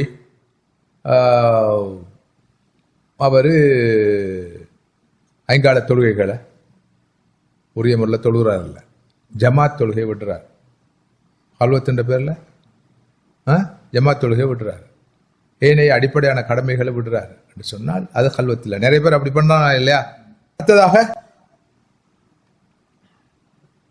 இதுதான் ரொம்ப முக்கியமானது, நிலையான கல்வத்துக்கு இடமில்லை. துறவரம் போறது, வனவாசம், நோ. நிலையாக குடும்பத்தை விட்டு, ஊரை விட்டு, சம்சார வாழ்க்கையை விட்டு போறதுக்கு இஸ்லாத்தில் இடம் இல்லவே இல்லை. அவ்வப்போது தன்னுடைய தஸ்கியா தர்பியாவுக்காக நாளாந்தம் சில மணி நேரங்கள், அவ்வப்போது சில நாட்கள், ஏன் சில வாரங்கள் ஒருவர் கல்வத்தை நாடலாம், அல்ல நாட வேண்டும். நிலையான கல்வத் என்பது நமது மார்க்கத்தில் அனுமதிக்கப்பட்டது அல்ல. இந்த விஷயங்கள் மிக தெளிவாக விளங்கப்படணும், புரியப்படணும். சரி, இப்போ நான் நேரத்தை கவனத்தில் கொள்ள வேண்டியிருக்குது. பசித்திருத்தல், விழித்திருத்தல், தனித்திருத்தல், இந்த 3 விஷயங்களையும் நாம் அன்றாட வாழ்க்கையில் முடியுமான வரை அழகாக திட்டமிட்டு கடைபிடிக்க வேண்டிய தேவை அவசியம் இருக்கு. அடுத்ததாக முக்கியமான மற்றொரு முறை நமது கல்வை பரிசுத்தப்படுத்துவதற்கு, தூய்மையாக வைத்துக் கொள்வதற்கு தேவைப்படுகிற ஒரு அம்சம் இது. அதுதான் மௌனித்திருத்தல், நாவடக்கம். எல்லாத்தையும் கெடுத்து போட்டுரும். அதிகமான ஆன்மீக ஆபத்துகளுக்கு காரணம் நாவுதான் என்பது நமக்கு தெரியும். நாவடக்கம் இல்லாத போது என்ன நடக்கும்? ரகசியங்களை சொல்லுவோம். இப்ப நிறைய பேர் அப்படித்தானே, அந்த நாவடக்கம் இல்லாத காரணத்தினால தனது ரகசியங்களை சொல்வார்கள், குடும்ப ரகசியங்களை சொல்வார்கள், அடுத்தவர்கள் தன்னிடம் ரகசியம் என்று சொன்ன விஷயங்களை சொல்வார்கள். அவங்களால எந்த ஒரு அடுத்தவருடைய ரகசியத்தையும் ஐபையும் வைத்துக்கொள்ள முடியாது, ரகசியமாக வைத்துக்கொள்ள முடியாது. ரகசியங்களை பகிரங்கப்படுத்துவதற்கு காரணம் இந்த நாவடக்கம் இல்லாமை. பொய் வாக்கு கொடுப்பது, கோள் சொல்லுவது, புறம் சொல்லுவது, 2 நாக்கோடு பேசுவது, போலியாக அடுத்தவர்களை புகழ்வது, அனாவசியமான கேள்விகள் கேட்பது, விரசமான பாடல்களை பாடுவது, ஆபாசமான வசனங்களை பேசுவது, தனக்கு சம்பந்தமில்லாத விஷயங்களில் மூக்கை நுழைத்து கருத்து வெளியிடுவது, அல்லகு என்று சொல்லப்படுகின்ற வீணான பேச்சுக்கள் பேசுவது, அர்த்தமில்லாத பேச்சுக்கள் பேசுவது, வாத பிரதிவாதங்கள் ஈடுபடுவது, தர்க்க குதர்க்கங்கள் ஈடுபடுவது, சண்டை போடுவது, அடுத்தவருடைய உள்ளத்தை புண்படுத்தும் வார்த்தைகள் பேசுவது, நோவிக்கும் வார்த்தைகள் பேசுவது, சபிப்பது, அளவுக்கு அதிகமாக பரிகாசம் செய்வது, நகைச்சுவை என்ற பெயரில் உண்மைக்கு புறம்பான பொய்யான செய்திகளை பேசுவது, பிறரை சிரிக்க வைப்பதற்காக இல்லாதை சொல்வது, இருப்பதை மிகைப்படுத்தி சொல்வது, இதெல்லாம் எதால் நடக்குது? எனவே நாவின் விபரீதங்கள் பயங்கரமானவை. இன்று இந்த விபரீதங்கள் எப்படியெல்லாம் நடக்குது? நாவால ஒரு காலத்தில் பிசிக்கலி தான் நடந்துச்சு. இப்ப நாவின் விபரீதங்கள் வாய்ஸ் கட்டாக, வாய்ஸ் மெசேஜாக, வீடியோ கிளிப்பாக, யூடியூப்ல, ஃபேஸ்புக்ல, இன்ஸ்டாகிராம்ல, வாட்ஸ்அப்ல வளம் வருது. பள்ளியை வச்சு சண்டை, நிர்வாக சண்டைனா பரவாயில்ல, அந்த நிர்வாக சண்டைய பர்சனலாக மாற்றி கரெக்ட் அசசினேஷன். இவன் எப்படி பள்ளியில் இருப்பான் ட்ரஸ்டியாக, இவனுடைய குடும்பம் எப்படிப்பட்டவன் தெரியுமா, பிள்ளைகள் எப்படிப்பட்டவன் தெரியுமா, இவருடைய உழைப்பு எப்படிப்பட்டது தெரியுமா, சம்பாத்தியம் எப்படிப்பட்டது தெரியுமா, கடந்த காலம் எப்படிப்பட்டது தெரியுமான்றெல்லாம் கிழிக்கிறான் எங்க. இதனால அல்லாஹ்வோட மாளிகையை வச்சு, பள்ளியை வச்சு, வணக்கத்தை வச்சு படுபாவியா மாறுறோம். அதை விட ஆளை விட்டா போதும் இருக்கிற இந்த தெருவுலையும் பள்ளி இருக்குது, தெருவுல இந்த பக்கமும் பள்ளி இருக்குது, அந்த பக்கமும் பள்ளி இருக்குது, ஏதாவது ஒரு பல்ல போய் தொழுதுட்டு அல்லாஹ்ட்ட இருக்கிறது ரொம்ப சுகமானது, பாதுகாப்பானது. இப்படியா இல்லையா? இது அல்லாஹ்வோட மாளிகையை நாம கட்டி எழுப்பி நிர்வகிக்க போறோம்னு சொல்லி குளிக்க போய் பயங்கரமா சேத்த பூசிக்கொண்டா கூட பரவாயில்ல, பச்சை நஜீச பூசிக்கொள்றாங்க. ஷைத்தானுடைய கரம் தான் ஓங்குது, கைதான் ஓங்குது. நான் என்ன சொல்லாம சொல்லிக்கொண்டுதான் இருக்கிறேன். சொல்லி சொல்லி சொல்ல முடியாத அளவுக்கு வந்தாச்சு. மிச்சம் பேசாம சரி, அடுத்தவங்க கேட்குறாங்களோ இல்லையோ, நானும் நீங்களும் கேட்டு நடந்து கொள்வோம். ஆமா, இது ப்ரோஆக்டிவா நான் சொல்றேன். ஏன் நாம மற்றவங்களுக்கு நமக்கு அப்ப நாம இதுல இருந்து நல்ல உணர்ச்சி பெறுவோம். நாம அப்படி நடக்கக்கூடாது. நாம கவனமா இருக்கணும், நாம பேணிக்கொள்ளணும். அதாவது மஸ்ஜிதுக்கு வரோம் எதுக்காக? கல்வத்துக்காக வரோம், எழுத்துக்காப்புக்காக வரோம், திக்ருக்காக வரோம், அமலுக்காக வரோம், இபாத்துக்காக வரோம். ஆண்களும் சரி பெண்களும் சரி. இங்க வந்து கொசிப் பண்ண ஆரம்பிச்சா நடக்கும். உதாரணத்துக்கு சொல்றேன், நான் அநியாயமா நமது ஆன்மீக வாழ்க்கையை கெடுத்துக்கொள்றோம் இல்லையா? எனவே நம்முடைய தஸ்கியாவை, தர்பியாவை, கல்புன் சலீமை கடுமையாக பாதிக்கிற ஒரு விஷயம்தான் பேச்சு. அதிக பேச்சு, மிதமிஞ்சிய பேச்சு, அனாவசியமான பேச்சு.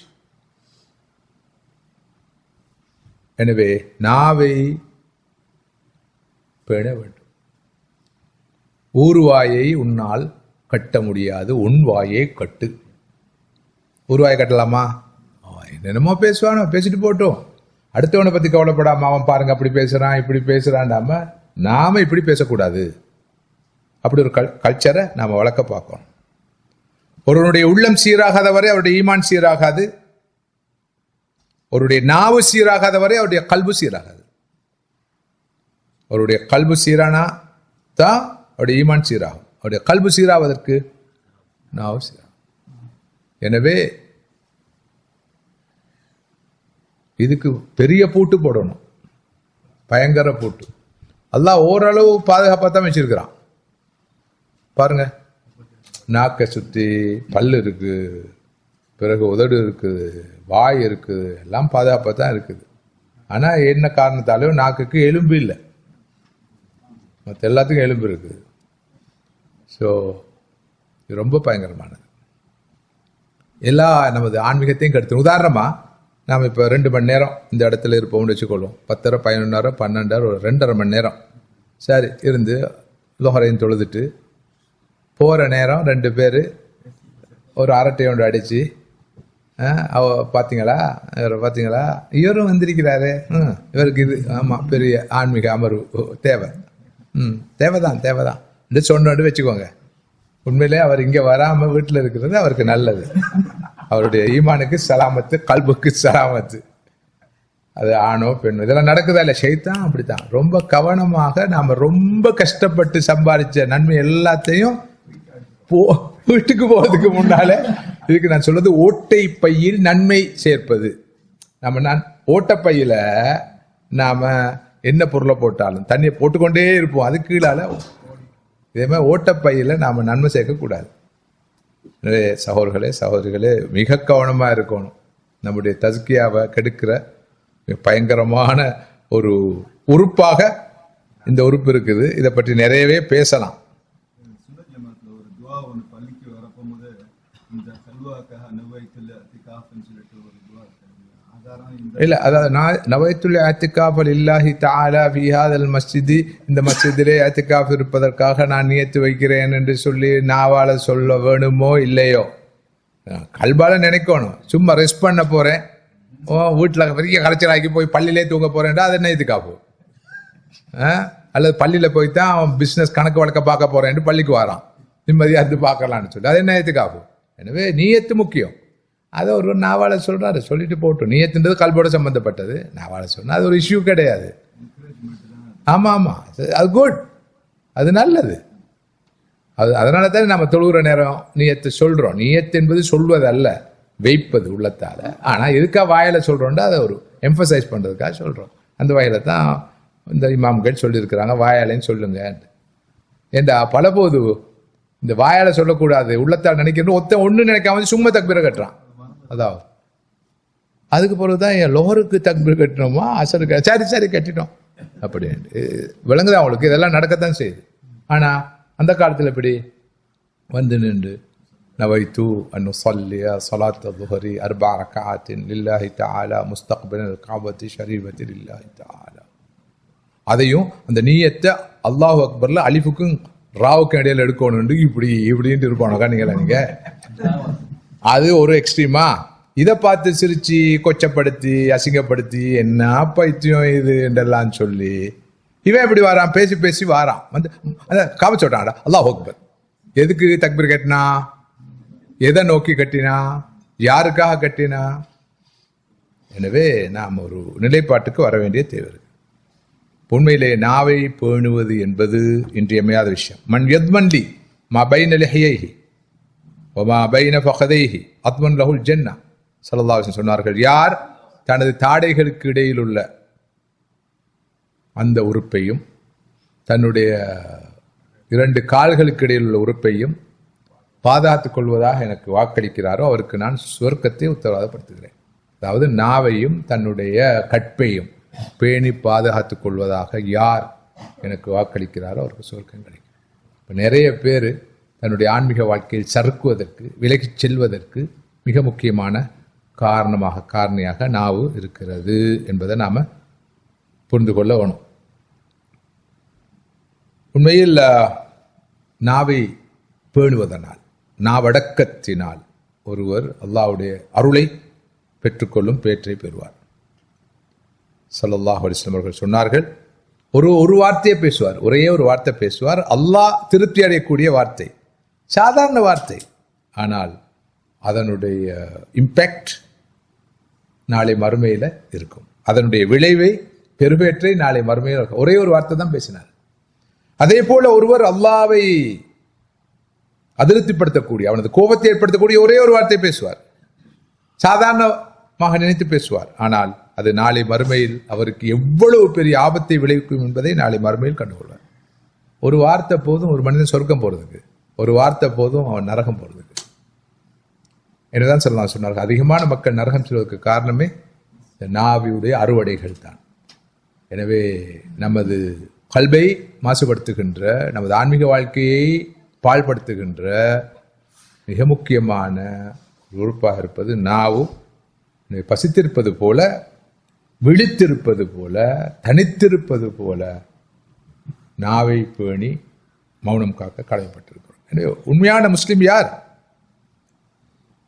உண்மையான முஸ்லிம் தனது நாவை பேணுபவர். பேசினால் நல்லதை மட்டும் பேசுவார். மன் கான யுமினு பில்லாஹி வல் யௌமில் ஆகிர் ஃபல்யகுல் கைரன் அவ் லியஸ்முத். யார் அல்லாஹ்வை மறுமை நாளையும் நம்பக்கூடியவராக இருக்கிறாரோ அவர் பேசினால் நல்லதை, நன்மையானதை பேசட்டும், இல்லாத போது மௌனமாக வாய் மூடி இருக்கும். சமத்த நஜா, யார் நாவை பேணினாரோ அவர் ஈடேற்றம் பெற்றார், வெற்றி பெற்றார். எப்படி பிராக்டிக்கலி நாவை கட்டுப்படுத்தலாம்? நல்லா தெரியும் எங்களுக்கு, இது பேசக்கூடாத பேச்சு, தேவையில்லாத பேச்சு. இந்த ஒரு வார்த்தையே நம்முடைய முழு ஆன்மீக வாழ்க்கையும் குட்டிச்சோறாக்கிரும், கெடுத்து போட்டுரும். எதுக்கான இதை பேசணும்? நான் இதை பேசாட்டி எனக்கு என்ன நஷ்டம், பேசினா என்ன லாபம்? மனித பலகீனத்தால தான் நிறைய பேர் கருத்து சொல்றது, பேசுறது. நாம் எல்லாம் இங்கு நாளை மறுமையில் இந்த வார்த்தைகள் என்ன செய்யும் என்பதை நினைக்கணும். மா யல்ஃபிது மின் கௌலின் இல்லா லதைஹி ரகீபுன் அதீத். சூரா காஃபுடைய 18ஆம் வசனம். ஒருவர் ஒரு அடியான ஒரு வார்த்தை பேசினாலும் ரகீபும் அதீதும் அதனை பதிவு செய்கிறார். அதுக்கு பதிவு சொல்லி ஆக வேண்டும், ஏன் இந்த வார்த்தையை நீ பேசினா. எனவே பேச்சை மேக்சிமம் குறைத்து கொள்ளணும். ஆமாம், நம்ம எல்லாருக்கும் உள்ள பிரச்சனை, எல்லோருக்கும் உள்ள பயங்கரமான பிரச்சனை.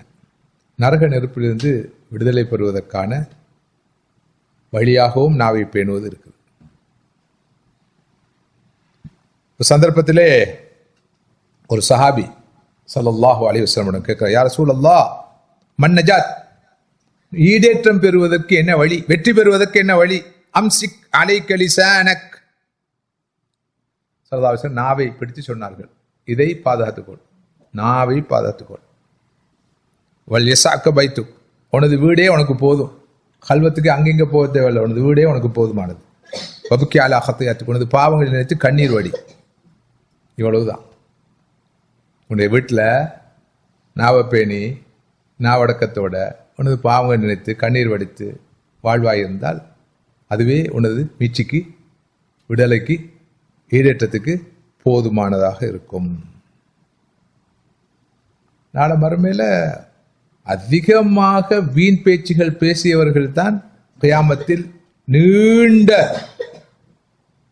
காலம் மஹ்ஷரில் நிற்க வேண்டி இருக்கும் என்ற எச்சரிக்கையும் ஸல்லல்லாஹு அலைஹி வஸல்லம் அவர்கள் இதை சொல்லவில்லை, மன்னிக்க வேண்டும். அப்துல்லா பின் மஸ்ஊத் ரலியல்லாஹு அவர்களும் சல்மான் ஃபாரிஸி ரலியல்லாஹு அவர்களும் சொல்லியிருக்கிறார்கள். இந்த ரிவாயத்து ஸல்லல்லாஹு அலைஹி வஸல்லம் சொன்னது அல்ல. எனவே குறிப்பாக அடுத்த மனிதர்களை பற்றி, சிறப்பாக அடுத்த மூமினான ஆண்கள் பெண்களை பற்றி பேசும் விஷயத்தில் மிக மிக மிக பேணுதலாக இருக்க வேண்டும். உண்மையான முஸ்லிம் மன் சலிமல் முஸ்லிமூன மின் லிசானிஹி வைதிஹி, தனது நாவினாலும் கரங்களினாலும் அடுத்த முஸ்லிம்கள் பாதுகாக்கப்பட வேண்டும். அவர்தான் உண்மையான முஸ்லிம். நமது சலஃபுகள், நமது ஆரம்பகால மனிதர்கள் இதை பிராக்டிஸ் பண்ணாங்க. எப்படி மௌனம் காப்பது, நாவை எப்படி அடக்குவது என்று பிராக்டிஸ் பண்ணாங்க. அழகான அற்புதமான செய்திகள்லாம் இருக்குது. அது சொல்ல போகிற நேரம் பார்த்து நேரம் நிறைவு பெற்றிருக்குது. எப்படியெல்லாம் நமது ஆரம்பகால மனிதர்கள், சஹாபாக்கள், தாபியன்கள், அத்பாவ் தாபியன்கள் நாவை பேணும் விஷயத்தில் கண்டிப்பாக இருந்தார்கள் என்பதை சொல்லுகின்ற நிறைய சம்பவங்களை நான் போட்டிருக்கிறேன். அன்ஃபார்ச்சுனேட்லி சம்பவங்கள்லாம் அரபிக்கில் தான் இருக்குது. தமிழ் டிரான்ஸ்லேஷனும் இல்லை, இங்கிலீஷ் டிரான்ஸ்லேஷனும் போடலை. சுருக்கமாக சொல்வதாக இருந்தால், controlling the tongue is a quality of a Muslim. One of the basic qualities. நமது அடிப்படையான ஒரு குவாலிட்டி நாவை பேணுவது என்பதை நாம் ஆழமாக புரிந்து கொள்ள வேண்டும். எங்கெல்லாம் லகு இடம்பெறுகிறதோ, லகுண்டா வீணான பேச்சு, வீணான கதைகள் நடக்கிற இடமா, யாருடையது? சாரி, என்ன இது திடீர்னு அடிக்குது? இது அடிக்காத, என் ஃபோன் அடிக்காது, என்னமோ அடிக்குது. லகுவை கண்டால், நாம் ஏற்கனவே தஸ்கியத்து நஃப்ஸ் தொடரில் லகு என்ற ஒரு விஷயத்தை விரிவாக பேசியிருக்கிறோம். அது இருக்கும் நாலேஜ் பாக்ஸில். ஆமாம், வீணான பேச்சு, வீணான செயல்கள், பிரயோசனமில்லாத, அர்த்தமில்லாத பேச்சுக்கள், செயல்கள், இவற்றை விட்டு மூமின்கள் எப்போதும் தூரமாகத்தான் இருப்பார்கள். இபாதுர் ரஹ்மானுடைய முக்கியமான பண்பு வல்லதீன இதா மர்ரு பில் லகுவி மர்ரு கிராமா, இதா மர்ரு பில் லகுவி மர்ரு கிராமா. ஓகே, கடைசியாக இறுதியாக நாவை பேணுவதற்கான சில பிராக்டிக்கல் வழிகாட்டல்கள். ஒன்று, நாவின் தீங்கிலிருந்து எப்போதும் அல்லாஹ்விடம் பாதுகாப்பு தேடிக்கொண்டே இருக்கும். அல்லாஹும்ம இன்னி அஊது பிக மின் ஷர்ரி ஸம்இ வ மின் ஷர்ரி பஸரி வ மின் ஷர்ரி லிசானி வ மின் ஷர்ரி கல்பி வ மின் ஷர்ரி மணி. யா அல்லாஹ், என்னுடைய கேள்வியின் தீங்கிலிருந்தும், பார்வையின் தீங்கிலிருந்தும், நாவின் தீங்கிலிருந்தும், உள்ளத்தின் தீங்கிலிருந்தும், இப்படி இவற்றுடைய தீங்கிலிருந்தெல்லாம் என்னை பாதுகாத்து அல்புரிவாயாக. இப்படியான துவாக்கள் இருக்கு, கேட்டுக்கொண்டே இருக்க வேண்டும்.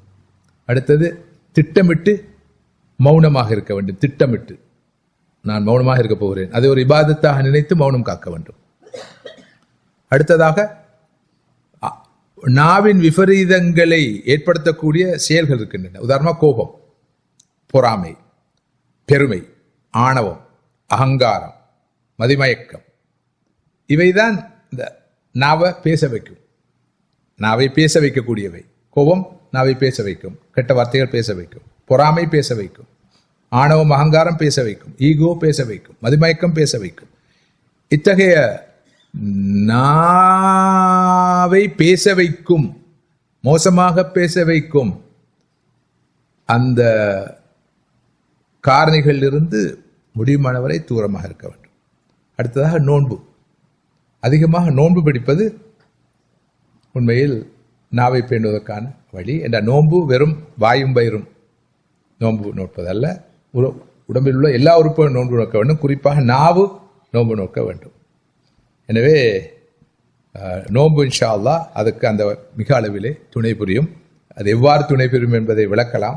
உங்களுக்கு தெரியும், ஸல்லல்லாஹு அலைஹி வஸல்லம் சொன்னார்கள், ஒரு நோன்பு நோட்டு இருக்க போது யாராவது அவரோடு தர்க்கத்துக்கு வந்தால், அவரோடு சண்டைக்கு வந்தால், இனி சாயம் என்று நோம்பாளி நோம்பாளி என்று சொல்லி ஒதுங்கிவிட வேண்டும். அதாவது நாவை பேணுவது நோன்புடைய பிரதான நோக்கம். எனவே ரமதான் நோன்பு மாத்திரமல்ல, நிறைய சுன்னத்தான நோன்புகள் நோட்பதன் மூலமாக நாளையும் அடையலாம். சுன்னத்தான நோன்புகள் நோட்டால் பசித்திருக்கலாம், இரண்டாவது தனித்திருக்கலாம், விழித்திருக்கலாம். நோன்பு நோக்கிற போது சஹருக்கு எழும்புவோம், கியாமுல்லை. அடுத்தது நாவையும் பேணலாம். நோன்பு என்பது ஒரு ஐடியல் அண்ட் பிராக்டிக்கல், ரொம்ப இஃபெக்டிவான ஒரு வழிமுறை தஸ்கியாவுக்கு. எனக்கு அதிக நோன்பு நோக்கும் போது ஏக காலத்தில் இந்த நாளையும் நம்ம ப்ராக்டிஸ் பண்ணலாம். எனவே நான் நினைக்கிறேன் அந்த வகையில் சுன்னத்தான நோன்புகள் மாஷா அல்லாஹ் ரமதானுக்கு பிறகு துல் ஹஜ்ஜா 6 நோன்பு, துல் ஹஜ்ஜாவுடைய நோன்பு, அரஃபாவுடைய நோன்பு, வாராந்த 2 நாள் நோன்பு, ஐயாமுல் பீதுடைய நோன்பு என்று நிறைய நோன்புகள் இருக்கின்றன. அது போக தாராளமாக சுன்னத்தான நோன்புகளை நாம் நோக்கலாம். எனவே அந்த வகையில் அல்லாஹ் சுப்ஹானஹு வ தஆலா 3 நாட்களாக நாம் கலந்துரையாடிய இந்த விஷயங்களை கொண்டு எனக்கும் உங்களுக்கும் நல்லுணர்ச்சியை தர வேண்டும். இவற்றையெல்லாம் வாழ்க்கையில் கடைபிடிக்க வேண்டும் என்ற உணர்வை தர வேண்டும். அந்த உணர்வை அடுத்து வாழ்க்கையிலே கொண்டு வர வேண்டும் என்ற வகையிலே நாம் செயற்பட தூண்டப்பட வேண்டும். எனவே இன்ஷா அல்லாஹ் உணவை குறைத்து உணவு கட்டுப்பாட்டை பேணி முடியுமானவரை இரவு நேரங்களில் நேர காலத்தோடு தூங்கி நேர காலத்தோடு கண் விழித்திருந்து பிறகு முடியுமானவரை அவ்வப்போது ஹல்வத் என்ற தனிமையை நாடி இறுதியாக என்றும் எப்போதும் நாவை பேணி வாழ்வதன் மூலமாக இன்ஷா அல்லாஹ் நமது உலக வாழ்க்கையையும் பீஸ்ஃபுல்லாக ரொம்ப சந்தோஷமாக மனநிறைவோடு கூடிய அமைத்துக் கொள்ளலாம். நாளை மறுமை வாழ்க்கையை நிலையான நிரந்தரமானது வாழ்க்கையும் இன்ஷா அல்லாஹ் வெற்றிகரமாக அமைத்துக் கொள்ளலாம். நாம் எதிர்பார்க்கும் கல்புன் சலீமை இன்ஷா அல்லாஹ் அடைந்து கொள்ளலாம். அல்லாஹ் அந்த கல்புன் சலீமையும் எனக்கும் உங்களுக்கும் தந்து அல்புரிவானாக. இந்த 3 நாள் அமர்வுகளையும் ஏற்று அங்கீகரிப்பானாக. நாம் எதிர்பார்த்த பக்குவத்தை, அந்த பேணுதலை தந்து அல்புரிவானாக. என்னுடைய வாழ்க்கையில், உங்களுடைய வாழ்க்கையில், நம் அனைவருடைய வாழ்க்கையிலும் அல்லாஹ் பரக்கத் செய்வானாக. நீண்ட ஆயுளை தருவானாக, நல்ல உடல் ஆரோக்கியத்தை தருவானாக, ஈமானிய உணர்வை தருவானாக. தொடர்ந்தும் இந்த பாதை நிலைத்திருக்கும் அந்த பக்குவத்தை எனக்கும் உங்களுக்கும் அல்லாஹ் தந்து அல்புரிவானாக. நாம் எதிர்நோக்கிற பிரச்சனைகளை, சிக்கல்களை, மன உளைச்சல்களை, கவலைகளை, துன்பங்களை, இன்னொரு எல்லா வகையான பிரச்சனைகளையும் அல்லாஹ் தீர்த்து அல்புரிவானாக. நஃப்சு முத்துமைனா என்ற அந்த அமைதியான ஆத்மாவை பெற்ற நிலையில் அவனை சந்திக்கின்ற வாய்ப்பை ரப்புல் ஆலமீன் அல்லாஹ் எனக்கும் உங்களுக்கும் தந்தால் புரிவானாக. வாஹிர் தஅவானா அல்ஹம்துலில்லாஹி ரப்பில் ஆலமீன். அஸ்ஸலாமு அலைக்கும் வரஹ்மத்துல்லாஹி வபரகாத்துஹு. இன்று